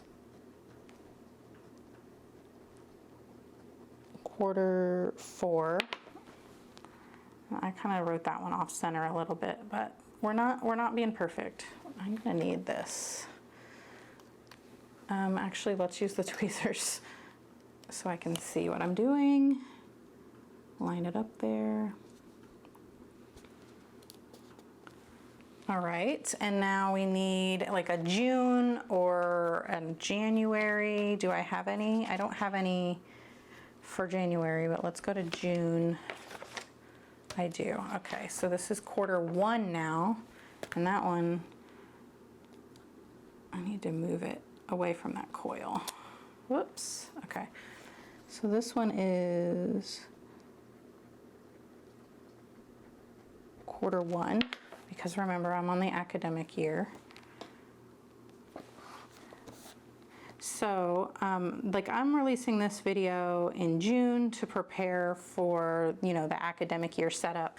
But if you are watching this later in the year, hit me up in the comments and let me know. Like, if you're setting your planner up to get ready for January and you're watching this video, I just think it would be awesome. Are you team July or team January? Let me know. All right, and then this is going to be Q2, and I'm using the July color because it matches. Q2. I could have wrote like Q2 focus or something like that, but I just, again, I'm not really sure exactly how this is going to work until I figure out my like quarterly refresh and all that. I don't know. I just wanted it to just be a little more generic, but all right, let's see. How does that look? I think that looks cool because it goes with the colors up at the top. I think it looks nice. All right, and now we need to do the months. And I really think I want to start with the doodles. I think that's what I originally wanted to try out, and then I saw these. I wanted them to be the color of the month. So we've got all the black ones. I think I'm just going to set those off to the side, and I think I'm just committed to making this colorful. And so these ones will fit, they're going to like overlap. The smaller ones will fit inside, but they're small. And these will also overlap, but these ones, let's see, these ones will overlap. So these are a little too tall for those. I'm thinking it's these, so let's see.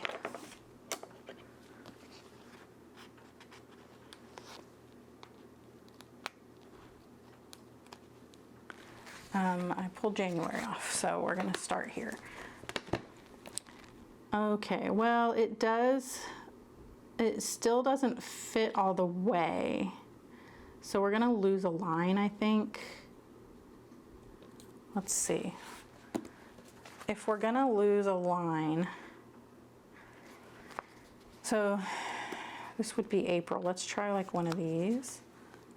Yeah, so that's still way too big.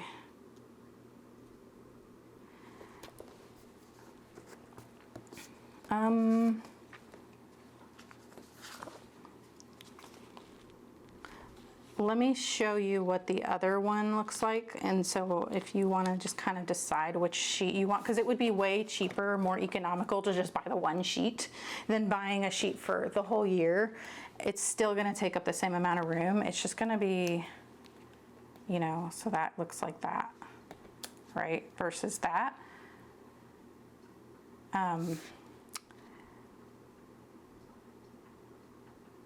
Yeah.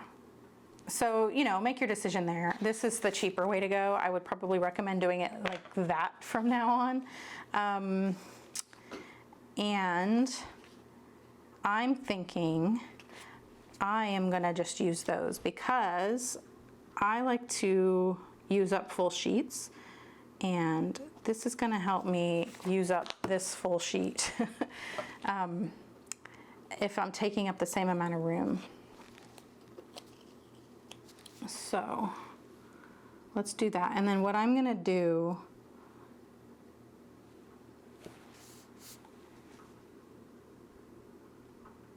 I want to I'm just trying to center it. I think.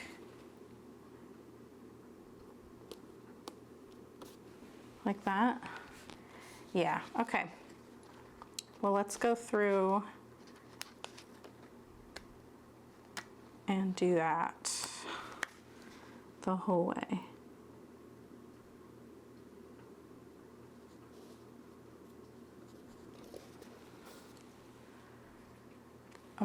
I think that's too low. I want it to kind of go off the top the way like the dot on the J does, and then that will leave me like more breathing room on my lines, if that makes sense. So that, because I write big, and so my handwriting is going to take up that full line, and it'll just kind of give it like more of like a delineation. Let's see.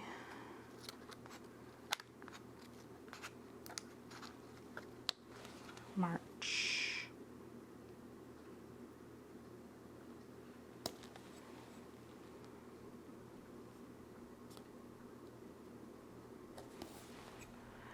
Okay.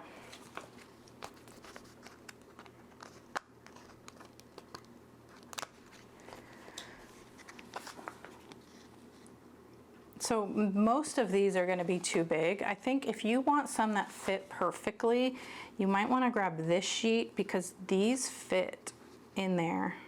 I think even like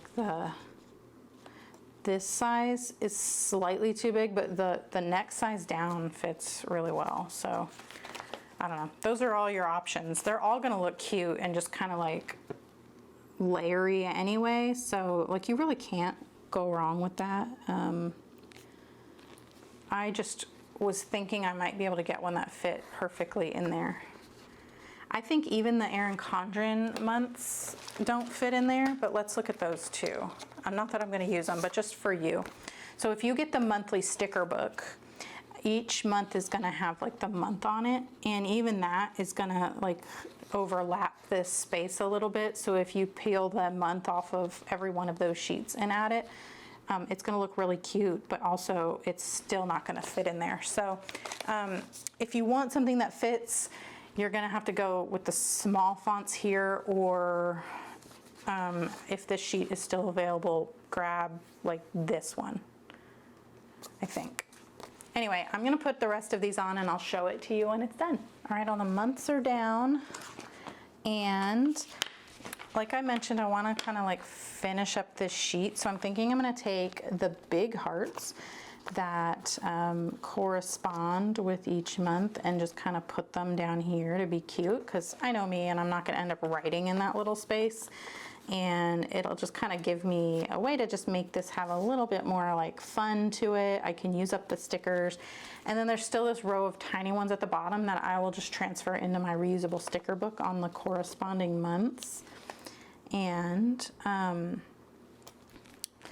the other kind of cool thing about this is if you didn't want to use it for goals, you could still use this for like your gratitude for that month, or like your favorite memory, or like a little journaling box or something. And like the hearts are still kind of perfect for that. And I just think that would be really cute. I've still got these caps falling off, so let this be a cautionary tale that that solution is not really finalized yet. I'm determined to make it work.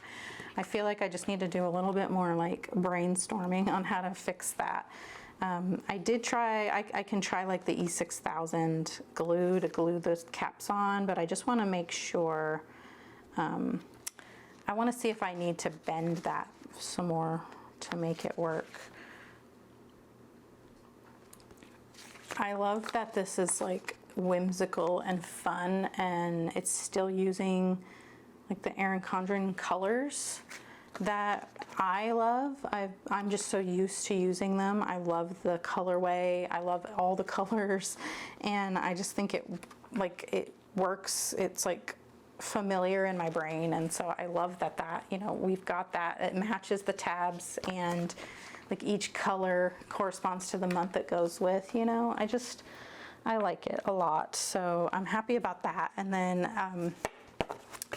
I thought what I could also do is, as I'm planning these, so like if we go to July here, I could add some stuff that matches, like if I don't fill this in all the way, or if there's just like only a couple of lines, I could go put like something that goes with that month. Something fun like this. I don't know. There's like lots of choices. Oh, I just noticed there's a bog bag here that is so cute. I've been looking at those lately. I have an old like 31 bag that we use for like the pool and the beach and stuff. And I was thinking I like the idea of that bog bag because you can just like hose it off, and like it doesn't get like nasty. That's really cute. Anyway, I just noticed that. I never looked at that really close enough before. Okay, so this is the 12 boxes page, and then let me show you how I used it before, which I realized that I forgot to show you this. So this is what happened to my year at a glance. I covered it up completely with full page stickers. I created a Formula 1 schedule and put it on there. It's because I messed it up, and I tried to peel stickers off and it ripped the page and everything. So to fix it, I just covered it. And so I had a Formula 1 schedule here, and then I had my little mini calendars. I printed them off, and I printed the backing, like the template, on sticker paper. And then I put the sticky notes on it and ran it through again to print the sticky notes. And so then I just put that on here as a place to hold the sticky notes. And it still kind of functions as a year at a glance if I need it. But that's how I ended up using that. And then let's look at the 12 boxes page.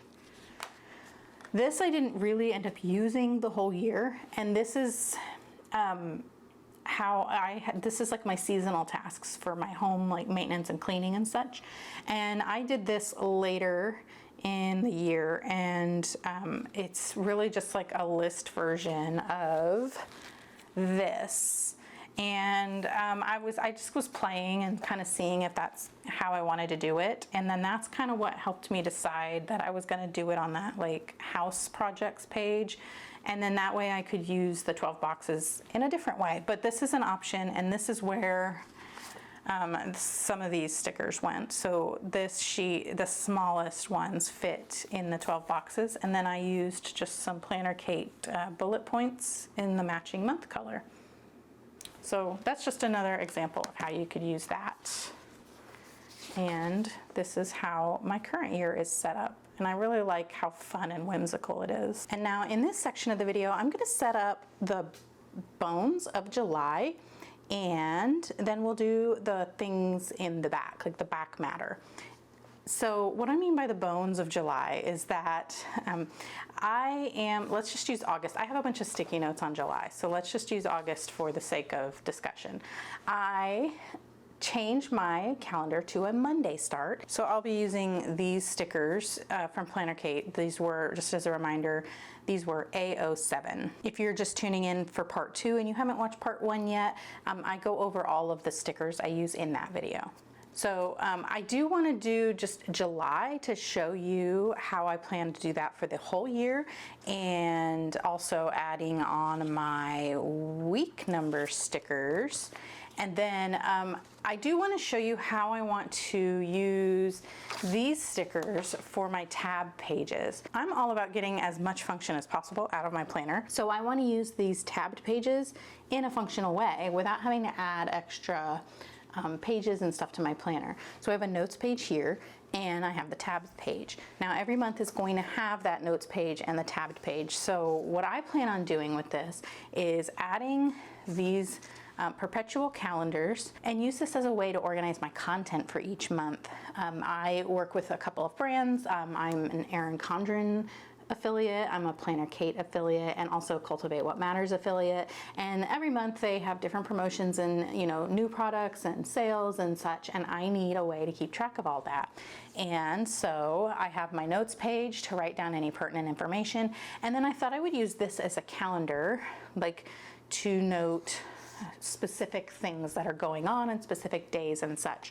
And since this is a full page sticker from Planner Kate, I am going to be using my paper trimmer to cut these into strips and then put them here, and then I will keep this page open for notes. So I think what I'll do is probably divide this page into 4 sections so that I have like a note space for each of the main brands I work with, and then just an extra space for anything I want to note about my own channel, or if there's some other kind of like collaboration that I'm participating in, and then that can go, you know, in its own spot. So let's move this out of the way to make some room for my paper trimmer. And I hope this works. I obviously haven't tested it yet, but can you see here? So this is a full page sticker that's meant to fit the 7x9 planners, and I wanted to kind of get it started just to show you that the lines, that it's all one. So where the line is where I'm gonna cut it. And so I'm just gonna line up that line with the cut channel here, and just, you know, hope it makes a nice clean cut. And we're just gonna go for it. Okay, so that looks good. And then while we're here, I'll go ahead and just cut the other 2, and then I'm not gonna do all of these on camera. I will probably wait. And there, so we have July, August, and September all separated. And then I have the rest of the year here. And so I think what I'll probably do is not cut these yet, and I'll just keep them in my storage binder. And then when I get to this quarter, I can go ahead and cut them apart if I still like the idea. Like I said, I haven't tried this yet, and everything that I do in my planner is just stuff that I want to try out. So if I use it for 3 months and I'm finding that it doesn't work for me, then I can, still use those other pages in a way that might work better without having like messed them up. So I'm just gonna peel this off and stick this here. Now, I'm left-handed, and so when I write, I don't like to write right next to the coil. So there's a cute little quote here that says, "Embrace all that is you," but I'm going to cover it up because I need this to be on this side of the page. And ideally, I would have it even farther over to give myself enough room, but then this is gonna be sticking out. So I don't know let's look at this. Is there anything on this doodle page that might be like cute to cover? Like if I put this here, I should have left this on the sheet. Let's just kind of there. So if I put this like here, this little EM is going to be sticking out. And I mean, I could put things on there, but I think what I'm going to do is probably just cover it and just center the sticker over the quote, because the sticker will cover the whole thing. And that is how I'm using that. Okay, so now I've got that, and then you see I have some more space here. I've talked about adding photos to my planner in like the book covers, and then also I think I talked about putting photos on here because this is like my goals page. So I'm thinking that when I'm printing those kinds of photos, then I can add in some of my best performing content, like my Instagram posts, or even like the thumbnails for my videos, just because it'll just kind of be like a nice fun way to remember which videos did well or something. You could use this if you're not a content creator. You could totally use this for, you know, just your favorite memories from your family, and then you could maybe write like your word of the day or your gratitude, like your one word gratitude to remind you what that day was like. And then you could put some of your favorite photos there as just another way to use all of that space in your planner functionally. You could journal over here or just even add more photos here. That's how I'm using these. And let's take these little sticky notes off that I don't need anymore. Now over here, I was thinking about putting a calendar. I like to draw out a calendar for my menu plan. I'll show you that right here. I like to draw this out and then write my menu in it, but I was thinking about doing something similar here and then just doing like Monday through Friday only, because I don't typically post any content on the weekends, and then I can write in what the content is. I've tried that in the past with other planners and things, and for me personally, writing out the content on paper doesn't really work because I tend to shift things around as my schedule changes. Or opportunities come up. I might have had a video planned for one day and then a different opportunity came up and I need to post a different video, stuff like that. And so having it written on paper isn't always the best solution because I have a lot of crossouts and stuff. So I decided to do it this way instead, and then only write in what was posted like on the day. And then I have like an overview of what that month looked like. I think that's like better for, you know, just my evaluations and stuff that I like to do for my channel and ways to improve my channel. So that's how that is going to work. And now let's get let's get July done. So you see I already have a ton of sticky notes on here, and that's how I pre-plan my month. And I typically will just, I have all the sticky notes, and these ones are just ones that I've had forever and ever, and I move them from month to month because these are the recurring tasks. So that's how I use my planner and pre-plan. I know a lot of people will just write the things in as they come up, and that's like that's great. I wish I could be that person, but if I did that, I wouldn't have a way to make plan with me videos because it would already be done. So the normal way to use a planner is you would just go to the month and say, oh, we have an appointment this day, and then you write it in your planner. Like that's totally normal, and that's how you should be using your planner. But if you're someone like me who plans on camera, I need the stuff in my planner, but I need a way that it's not permanent so that I can do this with you on camera for fun every month. And so I need to get all of these things. Well, first I need to get my month, my calendar redated to be a Monday start and get the new dates on, and then I need to move all of these things, shift them over one day to be the day because once I redate this, the 5th is going to be here, and so I will need to move all of those. So let's grab one of these. This is Planner Kate A07. This is the older add-on sheets, and you can find these in the markdown section for the kits. I don't think that there is a current new format sheet for 2024 of these, but you can get like a full sheet of dates and dots and stuff. So every month you can get a Planner Kate monthly kit that you can get, like you can make it a Monday start, and it comes with, you know, the strips and the dates, but I prefer the white background, and usually all the kits have like a strip that is the color of the kit, and I just like the white. So I do have the Ones that I made for last year, I made these in, I designed them and then printed them out because I liked that just basic font and the white background. And I do have those up in my Etsy shop, which is linked in the description if you want to do something like that. You can use a Cricut to cut it out, or you can even use like you can do it by hand with one of these like slice tools if you don't have a cutting machine. So, but this year I wanted to try these, and so I bought a bunch when as the kits that as they went on sale, and every month you can get the older kits half off in the markdown section, and I'm just going to simply cover right here and then make that the Monday start.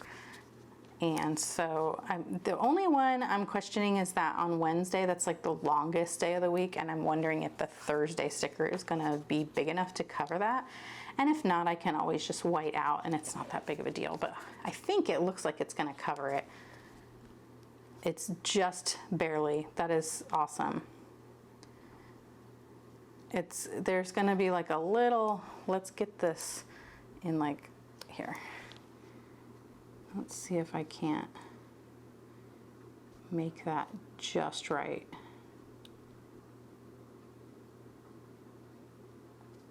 I'm a recovering perfectionist, so I am not going to worry about that teeny tiny little speck that's sticking out, just because I'm not willing to relapse into crazy perfectionism. Oh, and then Thursday, this one's probably going to be a problem. Yeah, so Thursday is too long for Friday to cover up. So this is where we are going to go ahead and just kind of white out these ones on the edge. I use a lot of white out, so I do try to conserve it, and I don't, if I can get away with not whiting out the whole thing, I don't.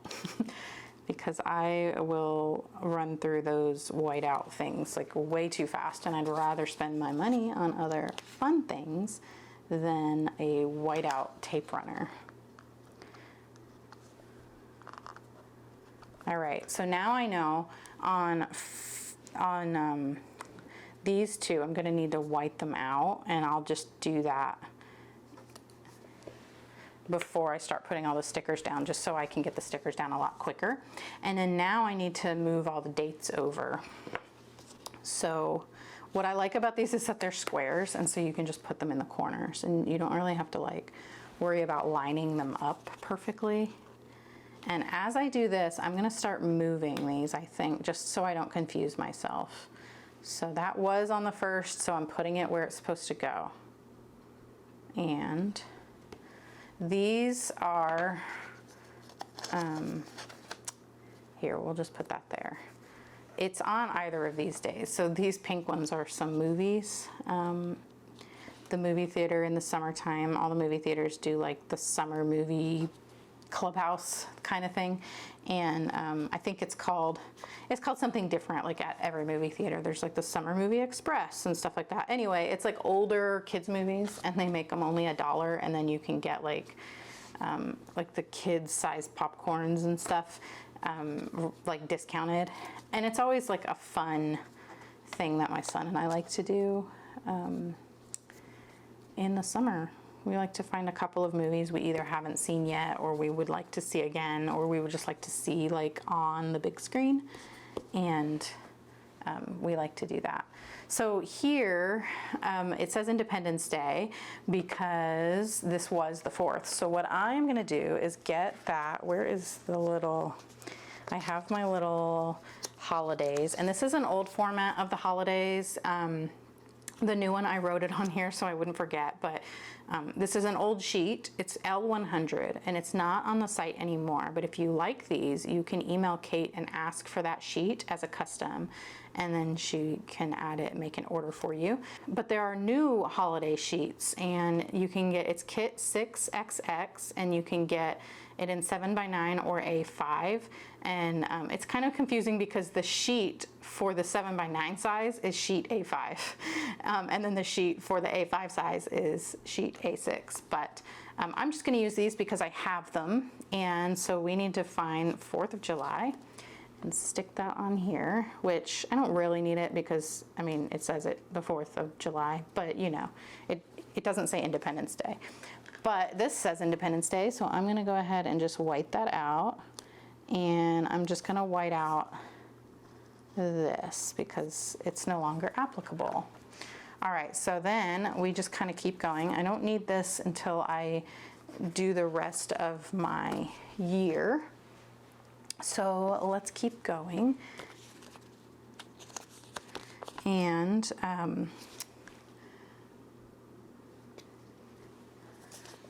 this does take a little bit of time, and I really wish that Erin Condren offered a Monday start. I don't think they ever will.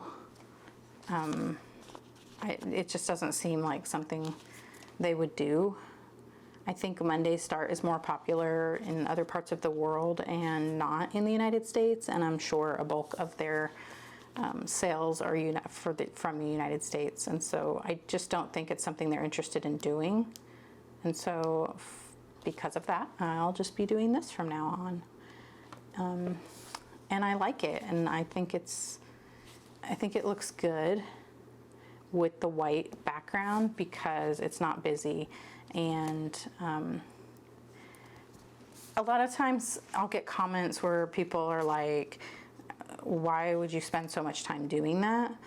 But I've never seen anyone make comments when other creators put those like colorful date dots and they're not even changing the dates, and they're just making it just because they like that look of the colorful date dots that matches the kit. I've never seen anybody complain about that, but I've definitely gotten comments where people are like, that's such a waste of time to put all those stickers down. I don't understand it. I don't understand why anyone cares. I mean, it's my time, and if I want to waste it, I will. But it's actually not a waste of time because this functions for me, and so anything that functions for you isn't a waste of time, and I am investing this time into myself right now when I have the time to do this and set everything up just to make the rest of the year go smoothly. And like I said, I pre-plan, and so I like to have that space where I can put my sticky notes and just have it already done all at once, so that whenever I want to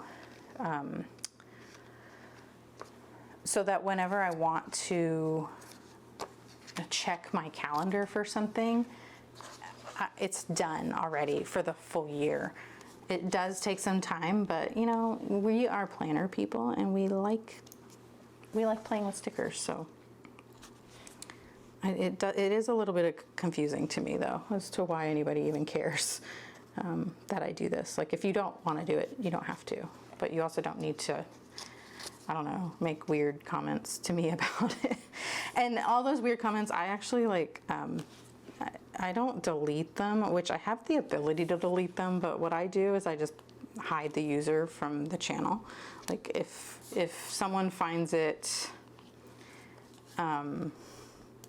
like really important to leave me like a rude comment, like complaining about something that I'm doing in my planner, it's really weird and a little bit like entitled, I think, to think that you have any like say in how I use my planner. Anyway, so what I do is I just hide them from the channel, and so they can sit there and scream all they want into the void about how they don't like how I use my planner, and nobody knows, nobody sees it. I don't see it, you don't see it, nobody else sees it except the crabby person, and I guess everybody wins because they feel like they got to be rude on the internet to somebody, but nobody saw it, so anyway, so then here what we have is we have like the rest of this week would be the 1st, 2nd, 3rd, and 4th, and this is where I'm not 100% sure how I want to deal with that yet. So I think what I'm going to end up doing is just putting these on there and then just writing in that date. I think that will work the best, and I wish I had some like lighter color ones, but let's use the stars and see what that looks like. We've got 1, 2, 3, and 4. And then that way it'll match. And if I go to plan this month and it doesn't look right with whatever stickers I end up using, I can always change it out for something else because these stickers are movable, repositionable. And I do use this to plan my week. Like, and I don't think of, for me, it's weird. Like if I'm planning something here towards the end of the month, the week is still like a full week, and I don't want to have to flip to the next month to see those dates. Like say we go on vacation this week, that week doesn't end just because the month does, you know?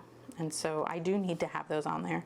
I know a lot of people like to use the stickers that come with the kit to just cover those up, and that probably makes sense for their brain, but it doesn't for mine. So now I have this, and I can tuck this in because this does match like the July theme. I like to do the red, white, and blue for July. I can just put this in my July sleeve in my disc binder system and just have these, or I could, if I really wanted to, like take the blue ones off and put them in my July book here, like in my book on the July pages.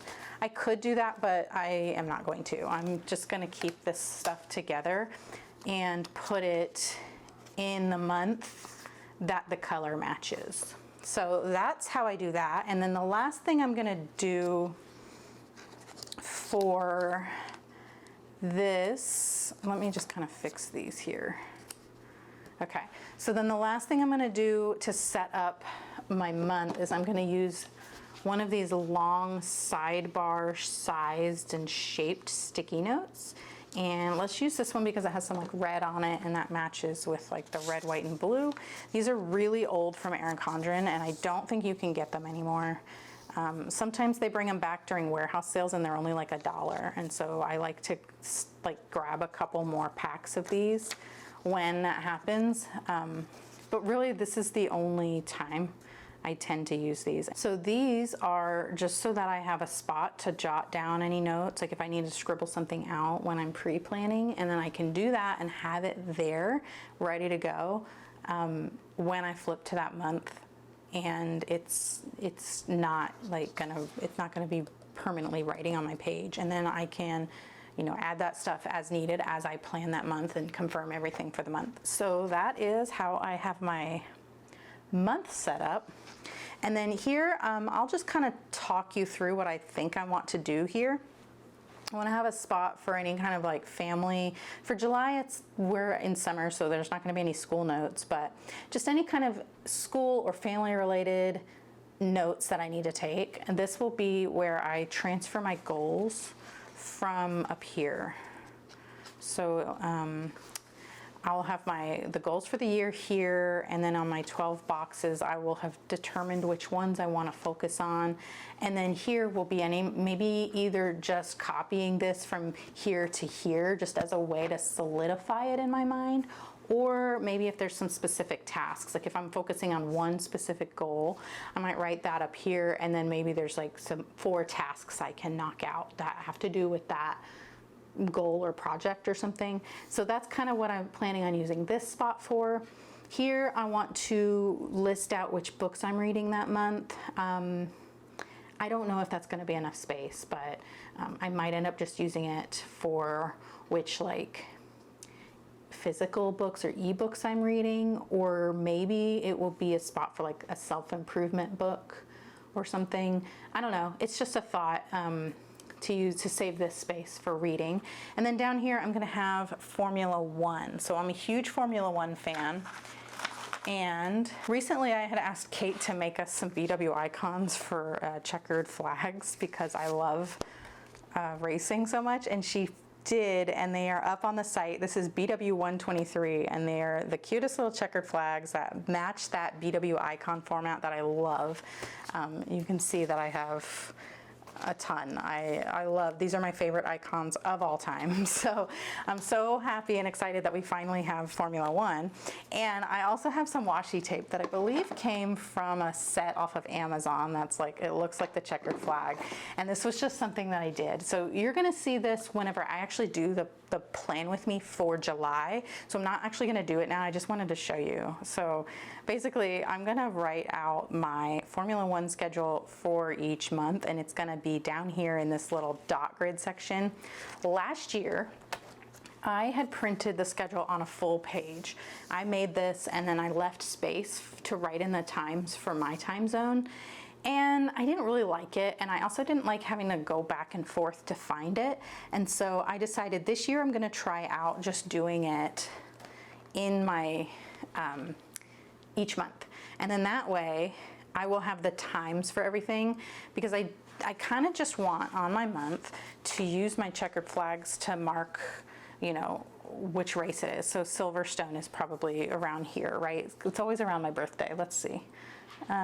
Silverstone is, oh, it's this weekend. So say this is Silverstone, and I would have like the checkered flag that matches July. We'll put it here on a label, and then I'll write Silverstone. And then I know that that week, that race week is the Silverstone race, and then qualifying would be on Saturday. Now on the rounds that have a sprint race, which in 2024 we have 3 more sprint races, and there's gonna be one in October. So then I would just use, you know, I'd say what race it is, and then on the Saturday I'll write sprint. And actually, you know what I did, and I completely forgot. Where are those? Are they in the stack? They are. Okay, so I made some, on my Cricut, I just made some scripts, and these are just little strips that say things. So now I don't even have to write them, and I can actually go and put this on a label. I can get the one that says Silverstone, put it on the label, and then on the ones that are, there's a sprint, I can put that. And then I'll know by looking at my calendar that, you know, just as an overview, which weeks have which races. But then when I'm planning each of my weeks, then that's where the times become really important. And then I will have those written out here. So I'll have the week number that we're in, and which round it is, like which race it is. And then if there's a sprint, there's a spot to write the time for that, the time for qualifying, and the time for the race. And then each day I tend to just look at my phone, my Google Calendar that I have synced with the Formula One calendar, to get very specific times. But I think that's gonna work out a lot better for me. I'm still gonna do my menu over here, and then these are just some notes that are specific to July. So anyhow, you'll see that in the July monthly plan with me, so make sure you're subscribed so you don't miss that one. That's coming up pretty soon. And then, you know, we've got all the weeks, and then this is where I'm gonna do, you know, this again and stuff like that. So I'm not gonna go and start adding all of these. I'll do that on my own. I mean, that's not really something you need to see to understand. It's the same as this, right? So, and then you'll just see it every month when I do the plan with me. But now let's go to the back. Let's go to the end of June here.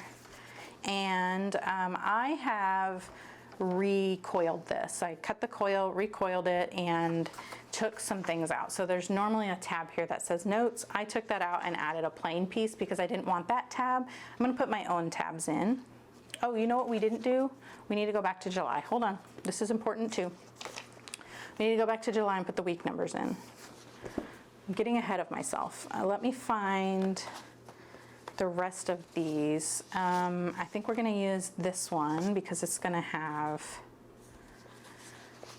these are full sheets. So let's try to use the partial sheets. So in July, I will have, let me get my little sticky note here that I made. These are available in my shop, and I'm almost ready. If they're not gonna be up already by the time this video goes live, I will have the ones for 2025 and then like the academic year up very soon if they're not up already. So July starts with week 27, and now these are Planner Kate STK 108, and these fit perfectly on the side over here, and they fit so I just line them up with the edge of the paper and do it like that. and it's just perfect and wonderful. And so let's get these down.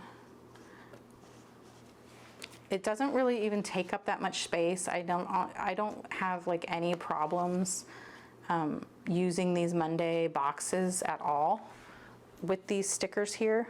And it's just something I started doing recently. I don't know if I did it. I know I did it this whole year, and I think I did it the year before that, like halfway through the year. And it's just something that I'm never gonna stop doing now. It's just so, like perfect. And so I always know I need 2 of these to get through the whole year because of this. So we have, let's leave this here because I will just use it in July.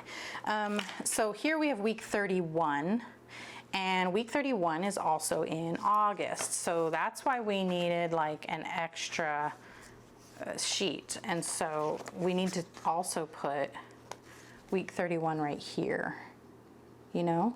And so that's why we need 2. And then what's gonna happen is I'm gonna have this, and it's only gonna have, you know, it's gonna have little like spots missing, but then we're gonna have tons of these other weeks. And then that's what I just put on my actual week. And then I go and label all that as well. So it's not a waste or anything, but anyhow, that's how I do that. And I love it. It's functional. It works for me, and I'll probably never stop doing that. Okay, so now let's go back to the back of the planner. And this is where we're gonna start working on the notes pages. Let me move all of these things. Like I said before, they're kind of in the way. And what else? Oh, I have these. Now,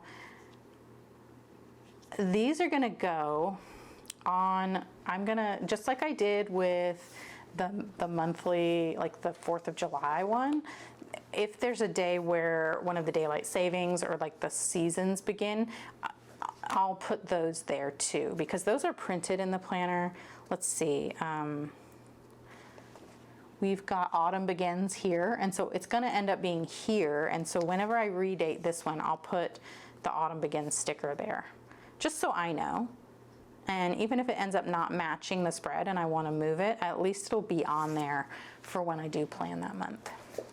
All right, so now we're back here, back at the notes, and these are just 2 blank line notes pages. I'm gonna leave those blank for now. I'm not really sure how I wanna use those, but this is where I'm gonna do the home projects, all right? And then here is where I'm gonna do my reading. And so I think that's how it's gonna work, because I mentioned before that I don't like writing next to the coil because I'm left-handed. So on this page, I don't like it when I have to write right there. And so since there's no writing on this page and it's just gonna be like placing stickers of book covers, that makes more sense for it to be on that side. And then this one will be over here where I have plenty of space to write comfortably. So that's where those are gonna go. But let's start working on the house projects, and I need to find my month stickers that I had earlier.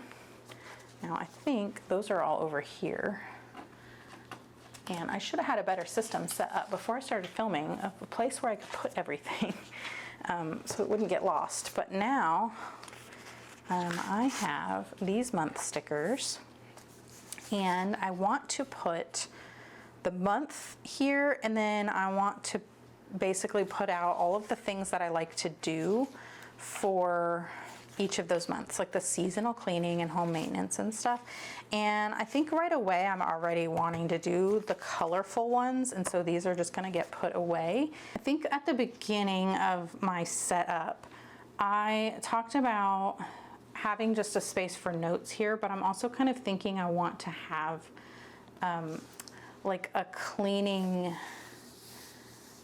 like cheat sheet, like what I do each week, what I want to do each day, and what I want to do each month, just here. And then this is like the seasonal and less frequent things, plus anything that has come up. We should be getting a new roof soon, and so like that might go in, depending on, you know, once we decide on which contractor we want to use, you know, which month they can schedule us for, and then I would write that in here as well, I think.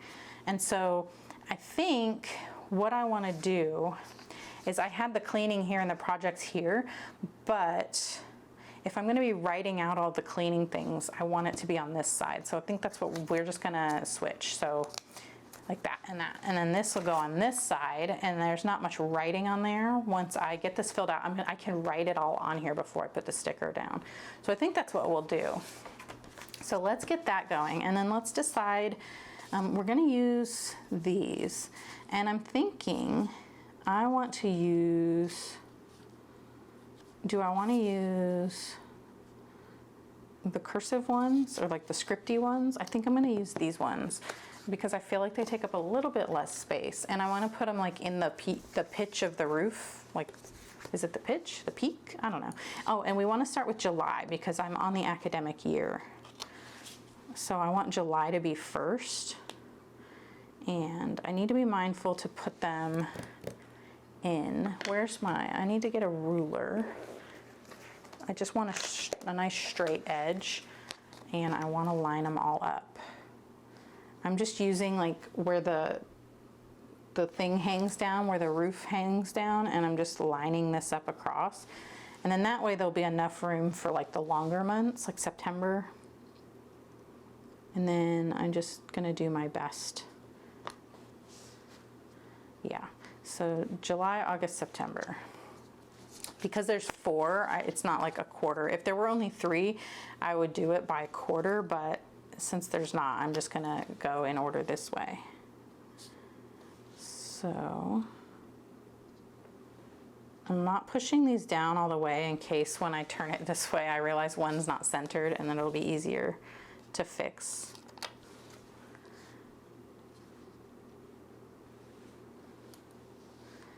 I think like that one I can tell is probably already a little crooked because the R is touching the roof, but the S is not.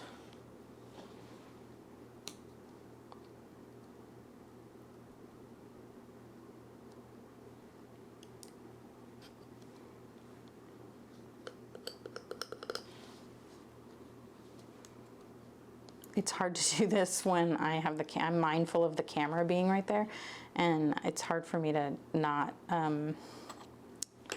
get my head in the shot. And my hair is a mess right now. It's just up in like a messy bun. So I definitely don't really want to be in the shot.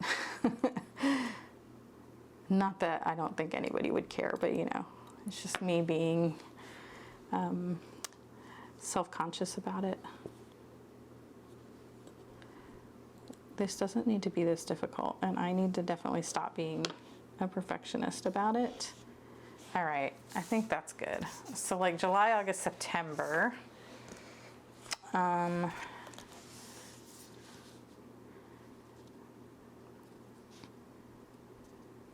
saw recently a video of like a calligrapher doing wedding invitations, and she uses a laser level to make the line, and I just thought that was so cool, and I think I need to steal my husband's laser level for stuff like this, because then I can just have it, you know, go across, and I don't have to like hold the ruler down or anything.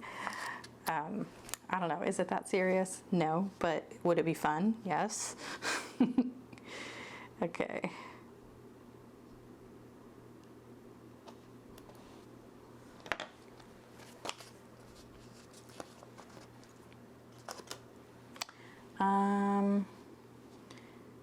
Here we go. I feel like I need to go a little bit quicker doing this. You're gonna get super bored, but I need to get them all down so that I can write everything in before I put the sticker on the page. I think what is gonna happen is I can always move those if they're not straight, and I can, like if they're not centered, I can always do that later. That's easy enough. So I'll just get them on the page at the height they need to be at so that I can start writing and not take so long doing this. So I was thinking while I'm doing this, I'm thinking of these little asterisks. On all of those pages, these asterisks are black, and so I was thinking I could use those here to list out the things I need to do that month. Maybe. I think I'll see how big they are and how much space I have for tasks and everything. But I think that might be a really good use for those. And I'm gonna stick with the same like seasonal cleaning schedule that I set up for myself from last year. It's working. I know a lot of people use like Clean Mama or Fly Lady, and my system was just kind of like evolved from those systems. I did try them and I liked them both for different reasons, but then they also both didn't work for me for different reasons. And so I kind of just like cobbled together my own thing and just kind of used those as like a jumping off point for what should I be making sure gets done and like the frequency of it, like what's reasonable, and just kind of like go from there. And somebody who's really like helped me wrap my head around that and to stop being such a perfectionist about like cleaning my home and taking care of my home is Nikki from Carrie Grace, and I will link her channel in the description. But if you're looking for, you know, like a YouTube cleaning mom who also likes planning, you're really gonna like Nikki's channel. And just, I love her like chilled out approach to cleaning, and just like how like forgiving she is with herself and understanding that seasons change and just rolling with it. If you like my planning style for that reason, you'll really like Nikki's channel for her cleaning home content. So let's see. So I think I was gonna do these. Let's grab this, and you can see here how much I use this, that my pages are starting to rip. So this was my, no, that's not. So that was the old one. This is the new one. So we're gonna just kind of see. Basically I have 4 things maximum each month. And so I can just put 4 of these asterisks like in a line. So let's see, how can we do that? And we can line it up using the ruler probably. We have about an inch, and so I don't know if we're going to be able to do that. It might not be, we might not have enough space for that. Let's see. So for July, I have 4 things. I've got cleaning the oven and doing the air conditioning maintenance, getting our cars inspected and registered, and fertilizing my plants. So let's see if I can get 4 of these asterisks like evenly spaced and have enough room for all 4 of them. I can write that small if needed. So the asterisks are nice because they're gonna help me like visualize how big my letters need to be when I'm writing. That's like another thing I've noticed, that sometimes I have a hard time wanting to use these like little bullet point stickers, but when I have used them, I've noticed that if I'm really mindful, they're actually really helpful for sizing purposes. So, and also spacing, like if I do it ahead of time like this, then I have like even spacing for July, and now I can write. And then if I continue to use my ruler here, I can make sure that I'm writing in a straight line and not like going into that line below it. So I'm just gonna have my ruler here, and I can just write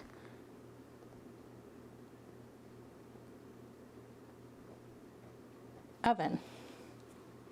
And you might notice I wrote really slowly there, and that's a tip that I learned from D. Christine from Honey Style and Joy.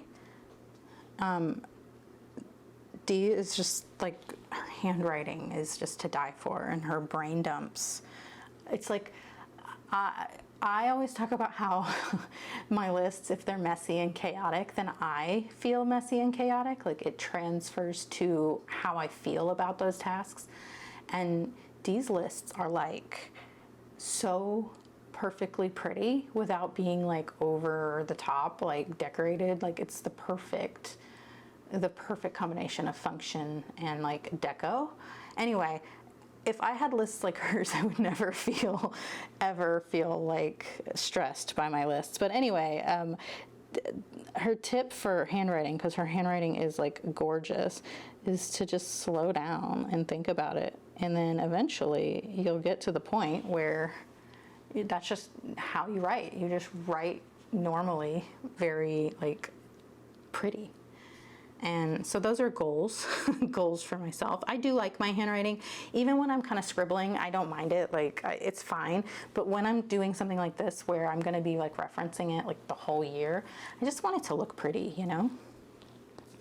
Now here, I'm not gonna have enough room to write car inspection. So I think I'm just gonna write car and then INSP period, and just be intentional about that abbreviation so I can like picture it in my mind and have enough space for it.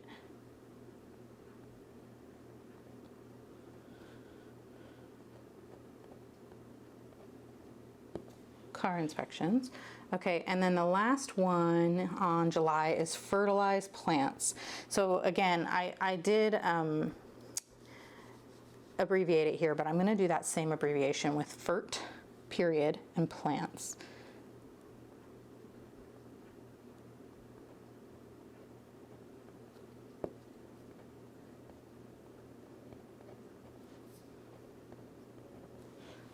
Very cool. Now, if I had that laser level, I wouldn't have to, you know. But so that's essentially how I'm going to do the whole thing, and then I will put it on that page over here.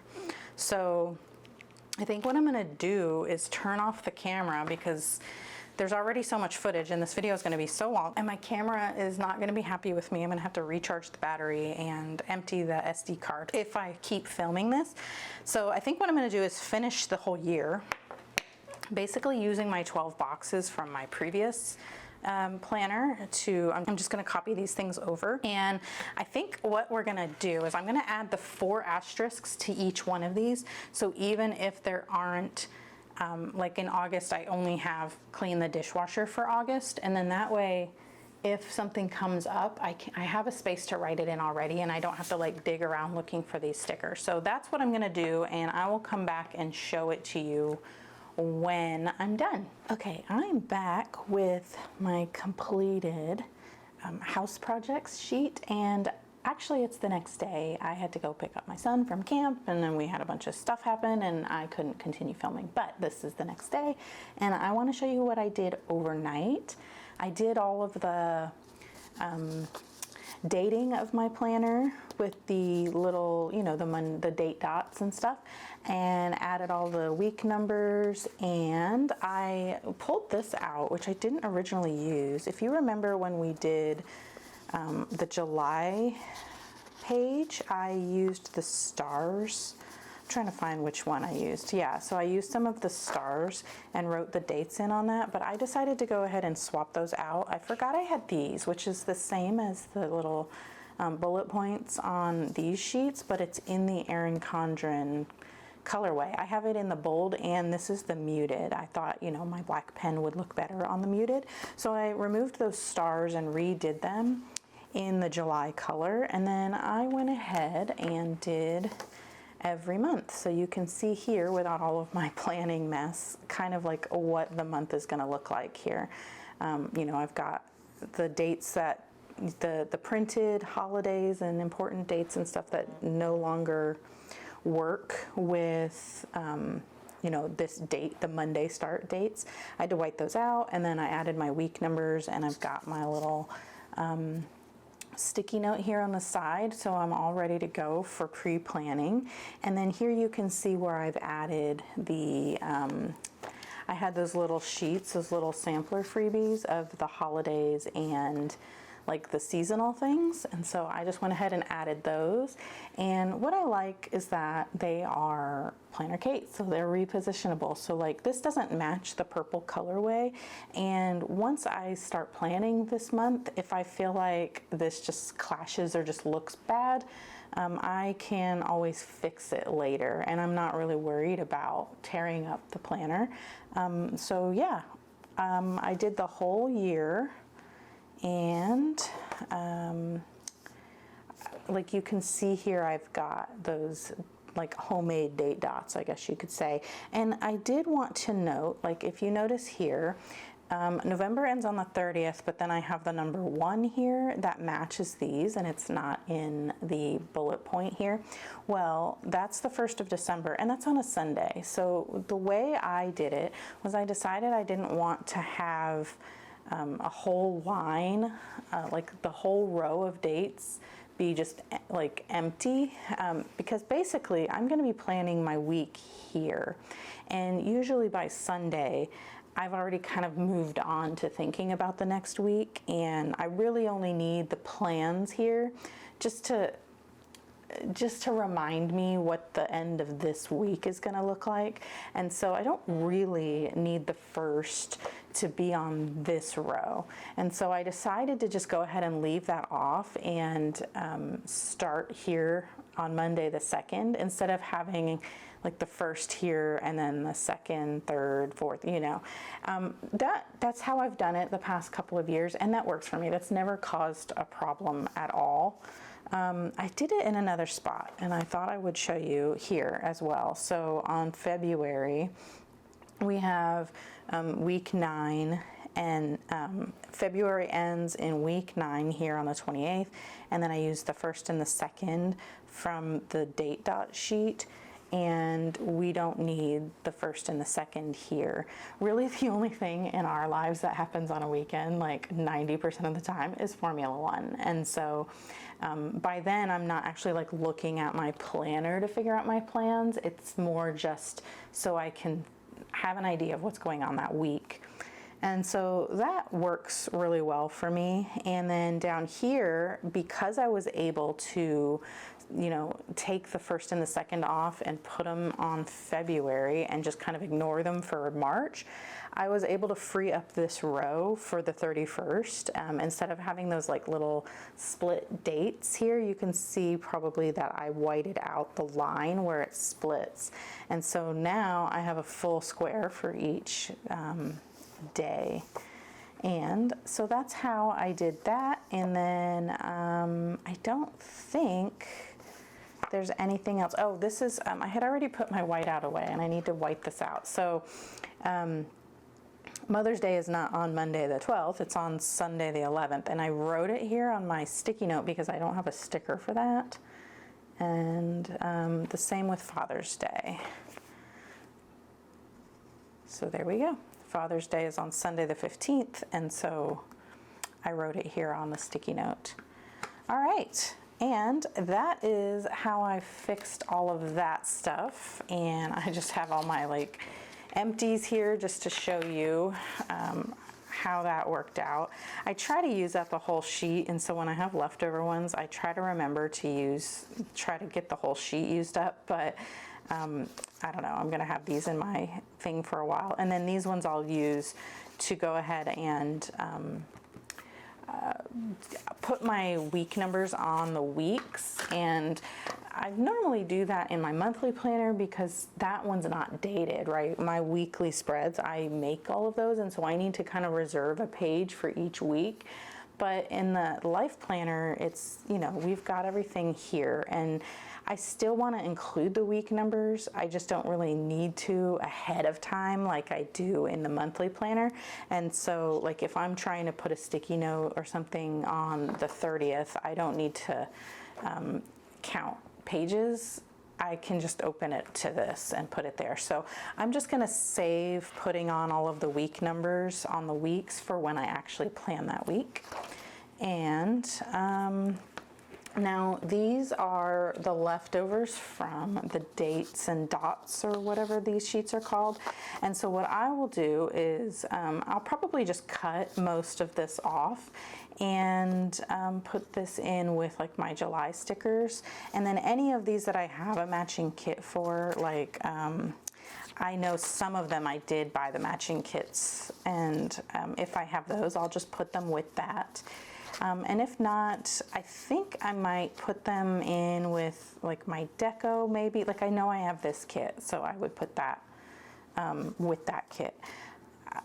Some of them, like this one, would go with my July stickers because it's very clearly like patriotic red, white, and blue for July. And the other ones, like I know there's one in here that was like Halloween. This one was a Halloween kit, so I would put this one in with October. I actually think I have the deco that matches this that's already in my October sleeve. So but the other ones that don't really have like a match, like this purple one and maybe like this one I might put in with like April or September because that's the color, and then this one I would probably put in with May because it matches the May color, just so I have something like at my fingertips when I'm planning those months. But they'll get used. And then you'll notice that there are no asterisks left on this page. I used those to make this, which is where I left off before the little break I took earlier. And let's start doing this. So this is where I used all of those asterisks, and I put 4 on each month. I added the months, and then I just went through and added the things that we need to do each month. And now I'm trying to decide how I want to put it in the actual back of the planner here. I have those pages reserved for this, and I'm thinking what I want to do is I'm going to put it here, but I think I'm going to cut off where it says house projects, and then maybe just use, I think I have a sticker that just says home, don't I? Did I buy those? I don't know. What I need to do is, I really am loving the R scripts, and that's what I'm looking for. And I don't think I bought one that says home, but now that's kind of what I want to do. So I'm going to need to order that sheet if it exists. I don't know. I'm assuming it exists. And I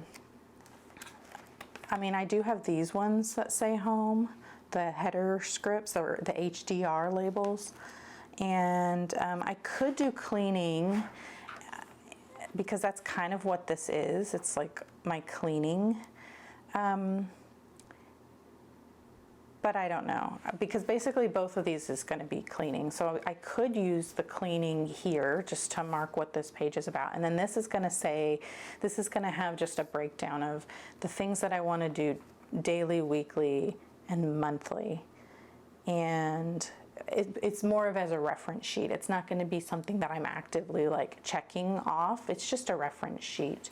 And right now, what I've been doing to keep track of that stuff is I have this. And so that was the other reason I didn't like decide yet if I want to do that, is that I actually have things here like emptying the dish. Like I have my daily things here, and there's like a lot of cleaning type things, like emptying the dishwasher, making the bed, cleaning the kitchen, washing dishes, 10-minute tidy, you know, that kind of stuff.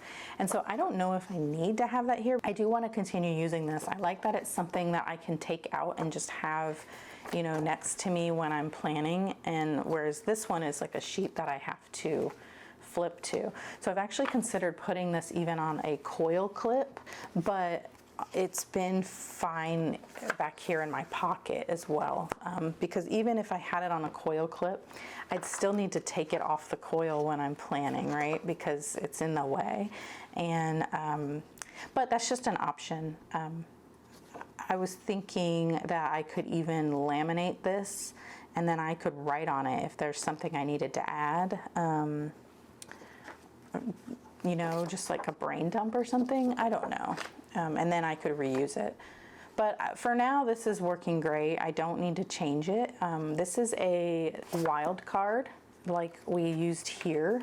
Now, this is one that you can print free from the Cultivate What Matters site it's at the tab that says, if you're on your PC, it's the tab across the top that says free resources. And if you're on your phone, I think you click the like 3 lines on the top left, and then it's in that menu that pops up on the left there. And you just print it. I printed mine on a piece of cardstock, but before I printed it, I added all of this stuff. So basically it's gonna have 3 blank boxes, and it says monthly ideas, weekly ideas, and daily ideas. And then all of this stuff, I added that. I typed that in Adobe, but you could just write it in. I just wanted it to look nice and neat, and really I was trying to fit as much as possible in this area here. Anyhow, that is what that is, and then I will just keep that back here. For now, I'm going to put it back in the other planner because I'm still working in that, and I do still reference this, but once I, move over, everything will be in here. So I'll just leave it there for now, and then I'll move it later. But this one is for sure going to go on this page, and I think since I'm not really using this as projects, it's cleaning things. It's like seasonal cleaning. I am going to go ahead and cut that top piece off. And I think I'm going to use my paper trimmer for that just because I have it out, but I could also just use a ruler and this slice tool as well. All right, so I had to stop recording for a bit and let the plumber in and deal with that. So now I'm back and we can try to finish this planner setup. So I got my, house projects full page sticker from Planner Kate, and I'm actually going to cut off where it says house projects, and I'm just lining it up right below.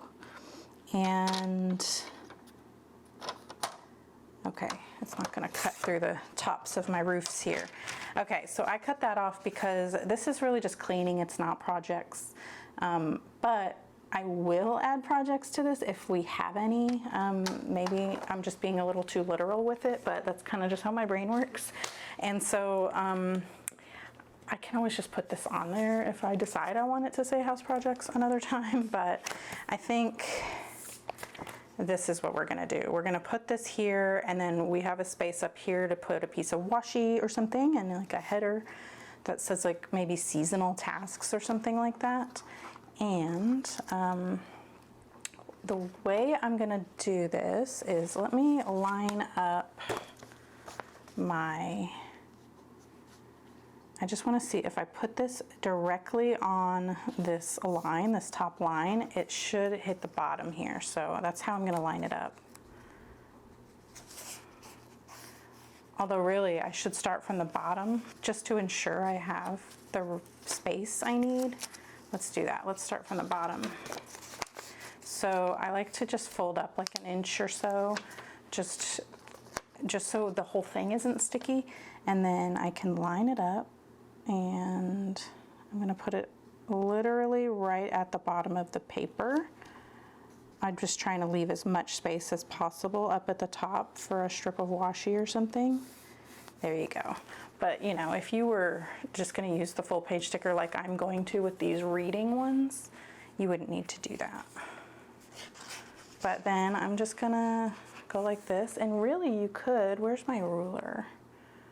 I don't know where my ruler went. I have such a stack of mess over here. We will use the stencil. So I'm just taking this and just kind of using this to push along the paper as I pull with my other hand. And I'm just being careful because I added those stickers to this. It's not like a smooth surface anymore.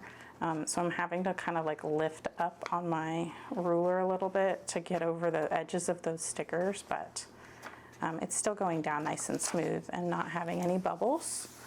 Perfect. Okay, so now we have that down. I can get rid of this, and this is what we want. We want to start making a list here of the things that are on this, I think. So there are 28 lines here, and I have 3 sections, but not all of the things in these sections are cleaning. So I've got cleaning the car, cleaning my makeup brushes, cleaning the kettle and the coffee maker, doing some decluttering and donating, and then whatever home projects. All of this right here is what's on this page, so I don't need to add those. But then over here, we've got weekly working on home projects, cleaning, and my weekly cleaning is on, I write it on my sticky note. So let me get the current one out of my planner over here to show you. I keep a sticky note. These are available in my shop. You can see here, it's blank. You can, I write in mine, and then I have the week numbers up here, and this is weekly cleaning for the whole month. And so these are the things that would go in that weekly cleaning section. And I bet this could be like a good place to keep these, like a placeholder for the extras, because I print 6 at a time. But I only need 1 every month, so I can just have my 6 months worth. Right now there's only 3 because I've been using them, but I think that's a good idea, is something I could put this here as like a sticky note placeholder, I guess, you know? And then I can list out the weekly cleaning here. Maybe. I think that's kind of a neat idea. We'll try that. And then on the daily, we have just like emptying the dishwasher, making the bed, doing whatever weekly cleaning chores I have, washing dishes, cleaning up the kitchen, tidying.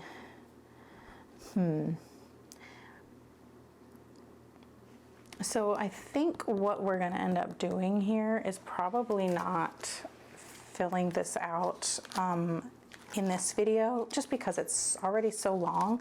I think I can make a whole video out of just doing this and kind of figuring out, like we've got a lot of these that say like clean the house, time to clean, stuff like that. And I think that we could decorate this whole thing.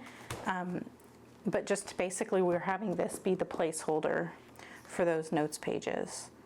And the other thing I was thinking about last night too is when I was talking about my tabs that I printed. I had printed these tabs. I designed them and printed them, but I've got the sizes wrong, and then also my Cricut needed to be calibrated, so they weren't, it wasn't printed right. So I haven't been able to fix that yet, but I just remembered that I have these Planner Kate tabs, and there are some blank ones. Let me find them. Here they are. So I have these.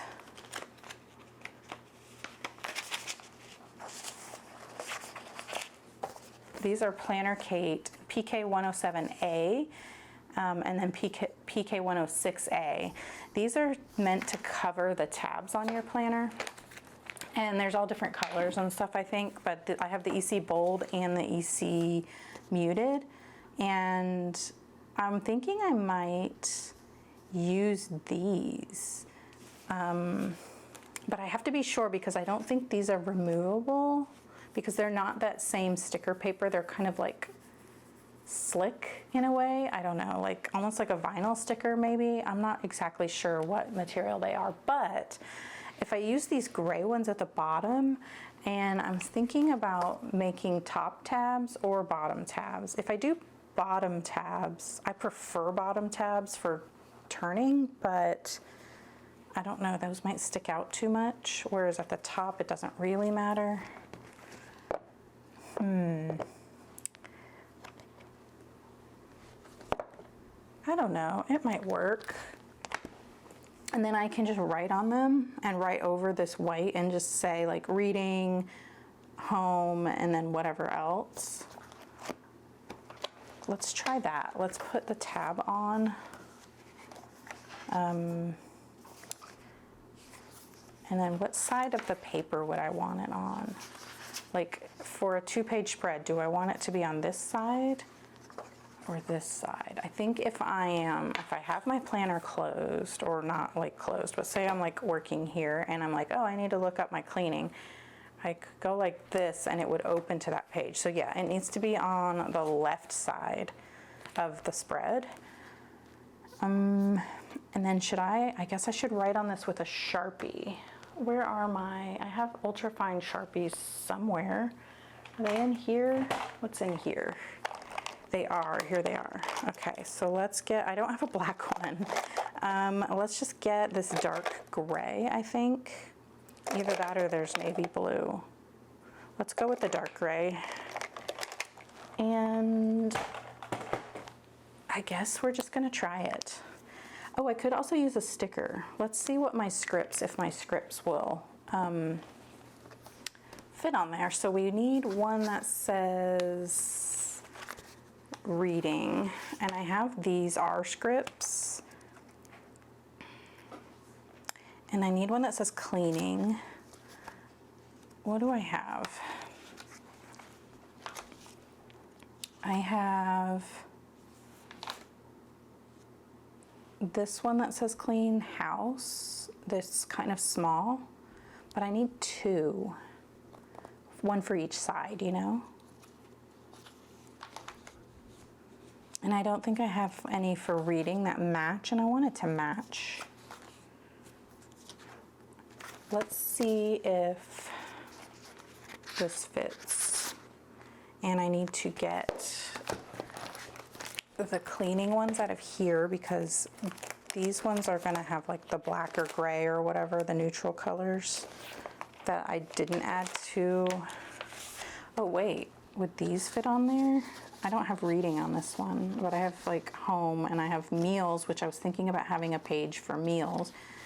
I don't think there's one that matches this that says reading though, so we're kind of at the same, having the same issue where we don't have enough matching things. So meal plan if I wanted to do that, cleaning, and then reading. So let's see if these fit. I don't think they're gonna fit. But it's okay to me if they're like slightly sticking, below the paper. All right, let's try this. Let's do cleaning.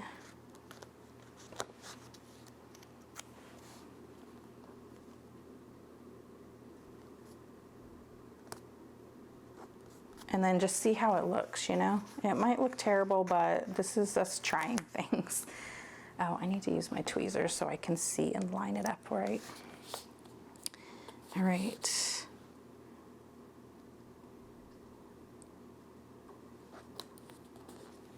Okay, so now we take this tab like this, and we're gonna want, oh, that's not centered on the tab. I need to fix that before I put it on the paper.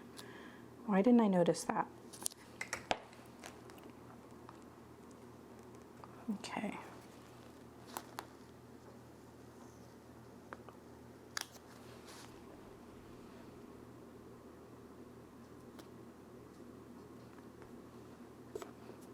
Is that more centered? Yeah, that's more centered.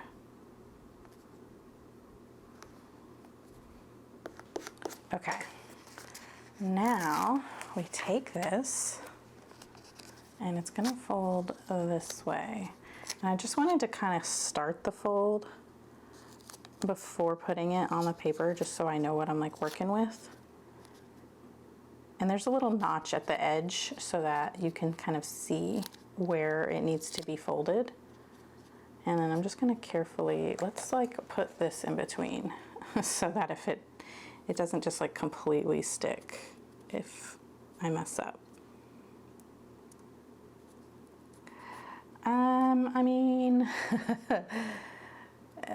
it's something. And now it's stuck.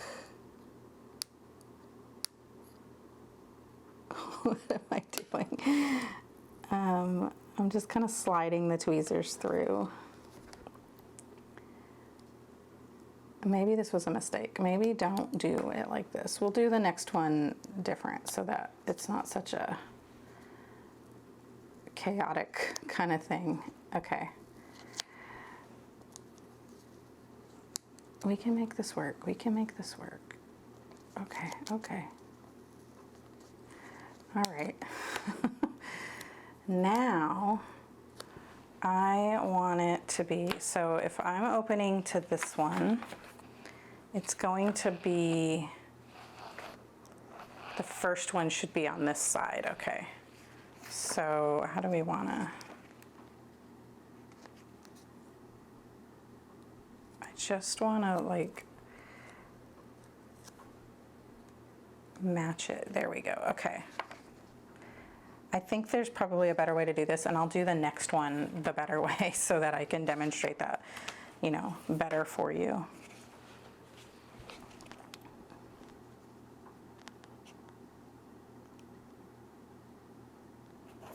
I just thought I was coming up with a better way to do it, but obviously was not. Okay, that doesn't look fantastic, but I'm thinking I need to put the stickers on after the fact because all of that bending kind of bent the sticker, but let's see. You can kind of see the tab there. So if I open it to cleaning, this one's not fully on there, but I can just kind of trim that off with some scissors and I think it'll be fine. Let's see, like when I'm in my planner, I can't even see it. So maybe that was like not a great idea to put it on the top. I should have like thought about that first, but now you can learn how to not do it so you don't make the same mistake I did. But I think we're gonna have to move these off to the side. That came off a lot easier than I thought it was going to. I think if you're really gentle with these, they'll come off and you don't have to worry about ripping your page, thankfully. Yeah, this is coming off nicely. I thought this was gonna stick a lot more than it is. It seemed like it would, but yeah, okay. So now I can put this on better and I can put it along the edge here. And so let's just pull it off of itself and do this the right way. All right, I'm gonna put this up here at the top. And what's good about doing this before I'm writing on the page is that you can see, oh wait, do I want to line it up to match the placement of the Erin Condren tabs? Oof.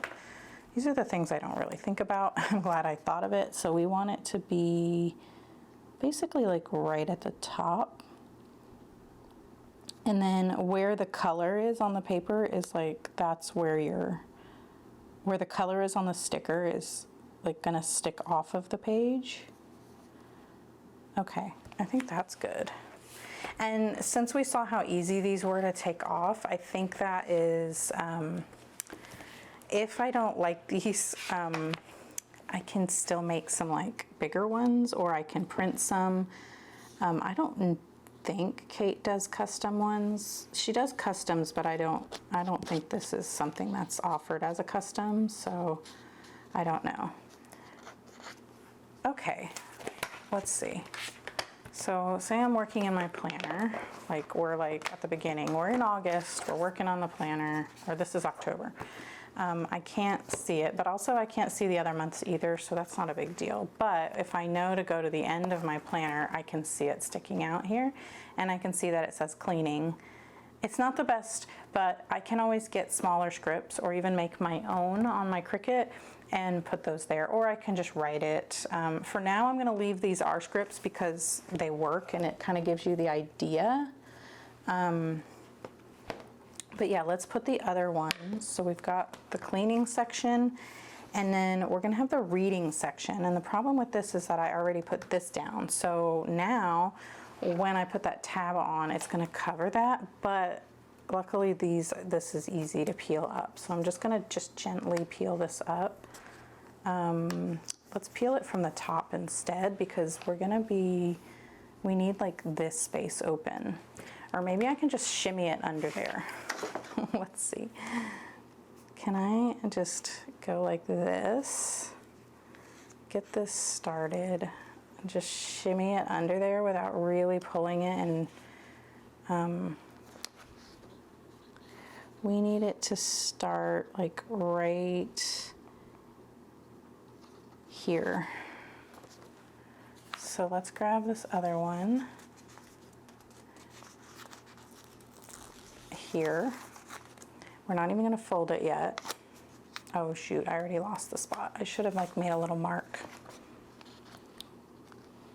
It is 1, 2, 3, 4, 5 lines down. 1, 2, 3, 4, 5 lines down. So we'll just put this here like that. 2, 3, 4, 5. Okay. Take this out. Put that back, and now we're stuck to the table. This is such a cluster, I'm sorry. And that's lined up. Okay. And we will bring this down and line up that gray edge with the edge of the paper. If I could see what I'm doing, that would be awesome. And we just bend. Okay, and now this one, we need it to say reading. And we could have done different colors, but I just picked the gray because it matched the tab. And let's use the tweezers. I always forget to use the tweezers, but I need the tweezers.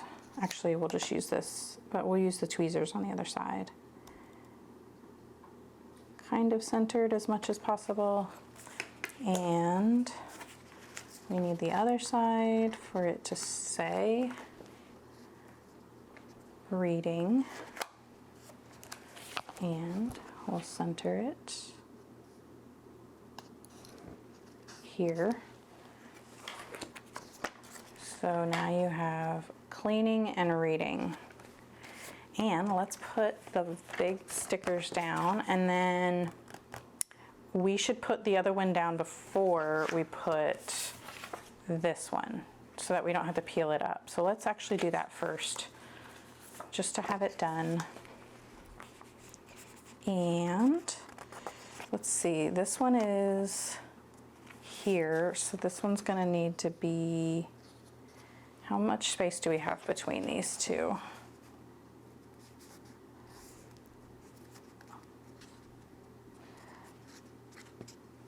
So this, the edge would go here. So we need to pull this off and put this one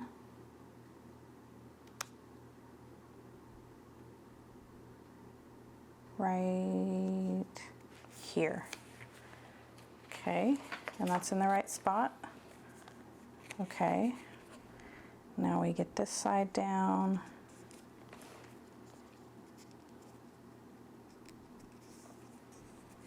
And fold. Ooh, that one I didn't fold that one smoothly. Oh, that's easy to smooth out though, by just going like this. All right, and then this one is gonna say, I'm actually gonna leave that blank and just make sure that's what I want here. I was thinking about putting menu ideas, like all the meals we like. I had this page in a planner. I think I have it pinned on my Instagram. It's like a really popular, it's like one of my most popular images on Instagram. It has like thousands of likes, and like Erin Condren has shared it. I don't know. It was just a list of all the meals that we like to eat, categorized by like the main protein, like the main meat, so that like if I had a pound of chicken thawed in my fridge, I could just look and see what I could make with that without having to like scan through the whole list.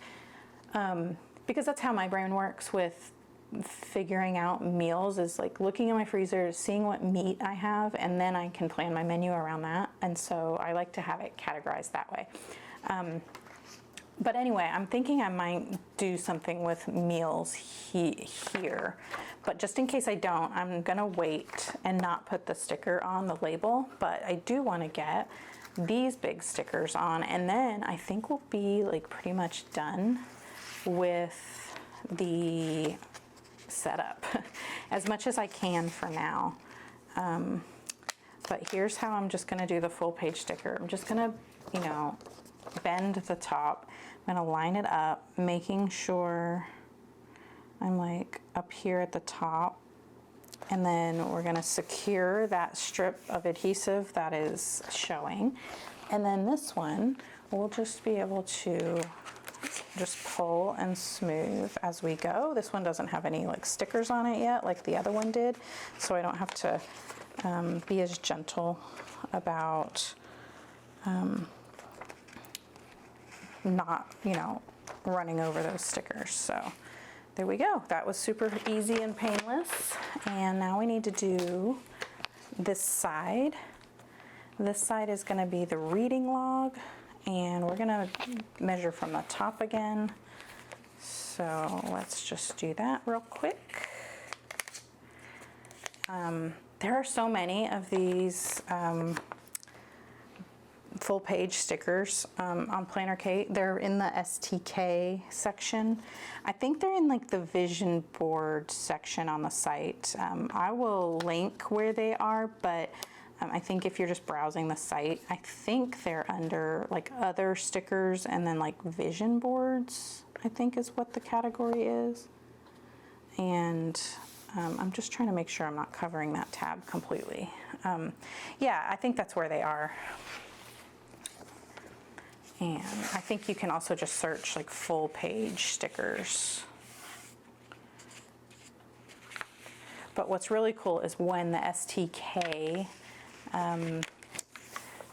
category goes on sale for Warehouse Wednesday, you can get like super good deals on them, and my coupon stacks with those. So this is my reading section, and I really could add like some other stickers here, like some BW icons, which actually match the icons that are on here.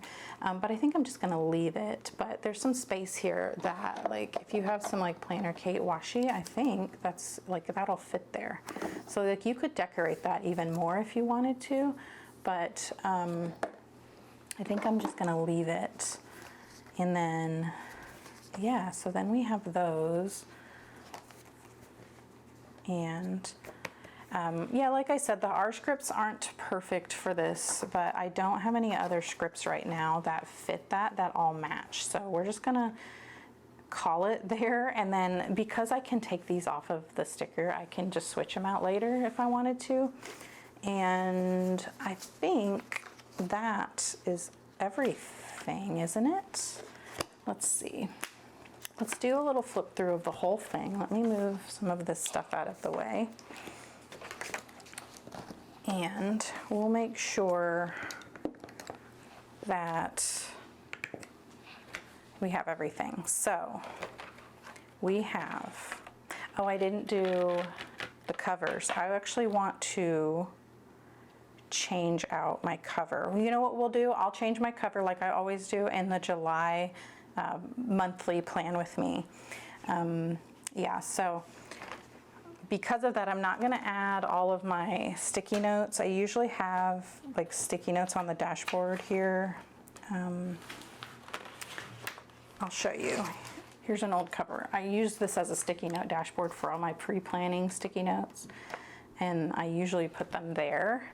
And then my back cover, I have this little removable pocket that I wish was still available. It was from Avery, but I can't find them anywhere anymore, unfortunately. But it's like removable and restickable, like a sticky note, and I put that on the back cover. But sticky note dashboard, I have my Planner Kate custom name sticker. This is my goals at a glance page, and I will fill this in when I do my quarterly review. And I'll probably make a video about that too, so you'll be able to see this eventually. Just make sure you're subscribed so you don't miss that kind of stuff. This will either be, you know, the next year's worth of goals or something, or it'll be photos of things related to my goals that I'm accomplishing. This is the school calendar, and I don't have the second half. This would be like the next year, the next school year, so I don't think that calendar is available yet, but once it is, I will add in those dates on here. And for now, I just have it labeled as no school because that's all that's on here, except I do have the first day and the last day of school, but I don't know what that means. But I do have room here to add other things, and there are different styles of stickers. You can get the kind with the circles like this, or you can get solid circles. And so, if I do decide I need to add a different kind of date to this, I can use those different circles and just kind of make a key in this blank space up here. But so that is just my easy and painless way to use the year at a glance. On my 12 boxes page, I have my quarterly goal focus section. So on this page where I'm going to have my annual goals, that's just like the goal I want to achieve. But this is going to be where I actually write out what I'm focusing on that month. That is going to help me achieve these goals. And I have it broken up into quarters, up and down like this, because that's just how my brain works. And the months on here are the Planner Kate Doodle 52 sheet in the Erin Condren bold colorway, and those come with the hearts as well. The labels up here that say which quarter it is, these are A5 Erin Condren Daily Duo labels. I like to use these as headers. The 7x9 size would also work. And I just matched the color to the design up here. And this is how I'm going to be keeping track of my content. And I have a space reserved here for my any notes that have to do with what I'm doing, like what kind of like collaborations I'm doing or videos I need to list out and such. And so that's blank right now, and I will fill that in when I start planning July. Over here I cut apart a Planner Kate perpetual calendar. These here I cut, this is a full sheet, but I cut that with my paper trimmer to get just the July by itself. And the reason is because I want to use this as functionally as possible. And I will write here what kind of content I ended up posting that day. And then here I think I'm gonna print out my thumbnails of my best performing or my favorite videos that month, and then maybe like my favorite Instagram photos or something, that kind of thing. I'll kind of put those there. Here is how, here we'll just go to August so that you can see it without all of my pre-planning for July, but I used Planner Kate dates and dots sticker sheets. These are from the 2023 kits. It's sheet A07, and they're on sale right now. As the year goes on, each month will get cheaper, and so I bought the least expensive ones, stacked my coupon with it, and then I used those to redate for a Monday start. And then I used Erin Condren bullet points here, to make my own date dots for the previous month and the following month. And then I have my favorite STK 108 over here for my week numbers. And then I add a sticky note to the sidebar just for pre-planning to scribble out notes. And that's how every month looks. You know, I've got every month here, and I put in the holidays and some seasonal stickers where I needed to keep track of things because I redated it. All of the printed holidays and things had to be shifted and whited out. So those are also all Planner Kate. And I used a different kind of sticky note. I tried to match the sticky note to the like cool or warm, I guess you could say, to match the spread, even though that's not going to be permanent. It's just, I don't know, I like to match things. It's fun. And so that is all of that. And now we're at the end, and this is where we have our notes. And I removed, when I had uncoiled and recoiled this, I removed that notes tab over here. And then I just used my Planner Kate tab. I used the 3 extra gray tabs from these Planner Kate tabs to make tabs over here, and I put R scripts on it, but they don't, those are going to get replaced eventually. So then I've got a cleaning section here, and I think I'm going to do another video on this where I finish this up with my daily, weekly, and monthly cleaning tasks, and then I have my seasonal cleaning tasks here, and then space to add things as projects come up. And then I have my reading section, also using the Planner Kate stickers, reading log, and then I can print off the covers of the books I'm reading and put them here. And then this is probably going to be for menu planning, meal ideas and such, but I'm not certain about that yet, and I think I'll make a separate video on that as well. And then I still have 2 extra here that I don't have a use for.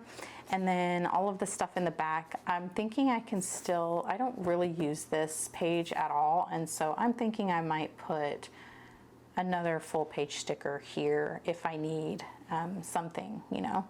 And then here I am probably going to put the phone numbers and stuff for utilities, because we deal with a lot of power outages here in Houston, especially in the summertime during storm season.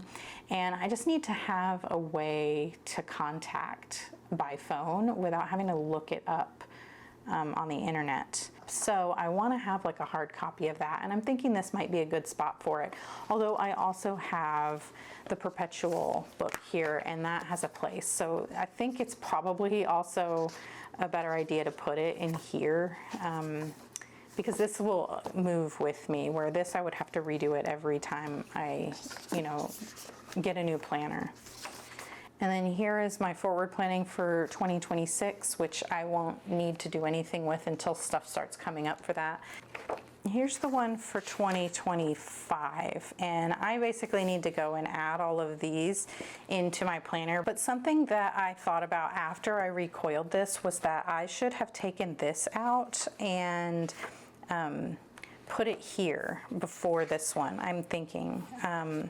I'm not sure. I want to try to figure out how I could make that work, because basically this whole section is going to be in the next year's planner after this. And so I think once I'm done with this after June is over, I will uncoil this and then recoil this with the extra page in it. And so I'm not really sure how I want to, I think I need to go add all of these things into each month on the sticky notes here. Once I get to January 2025, I can start writing in these dates here. And I just saw something. Why do I have no school here on the 20th for 2025?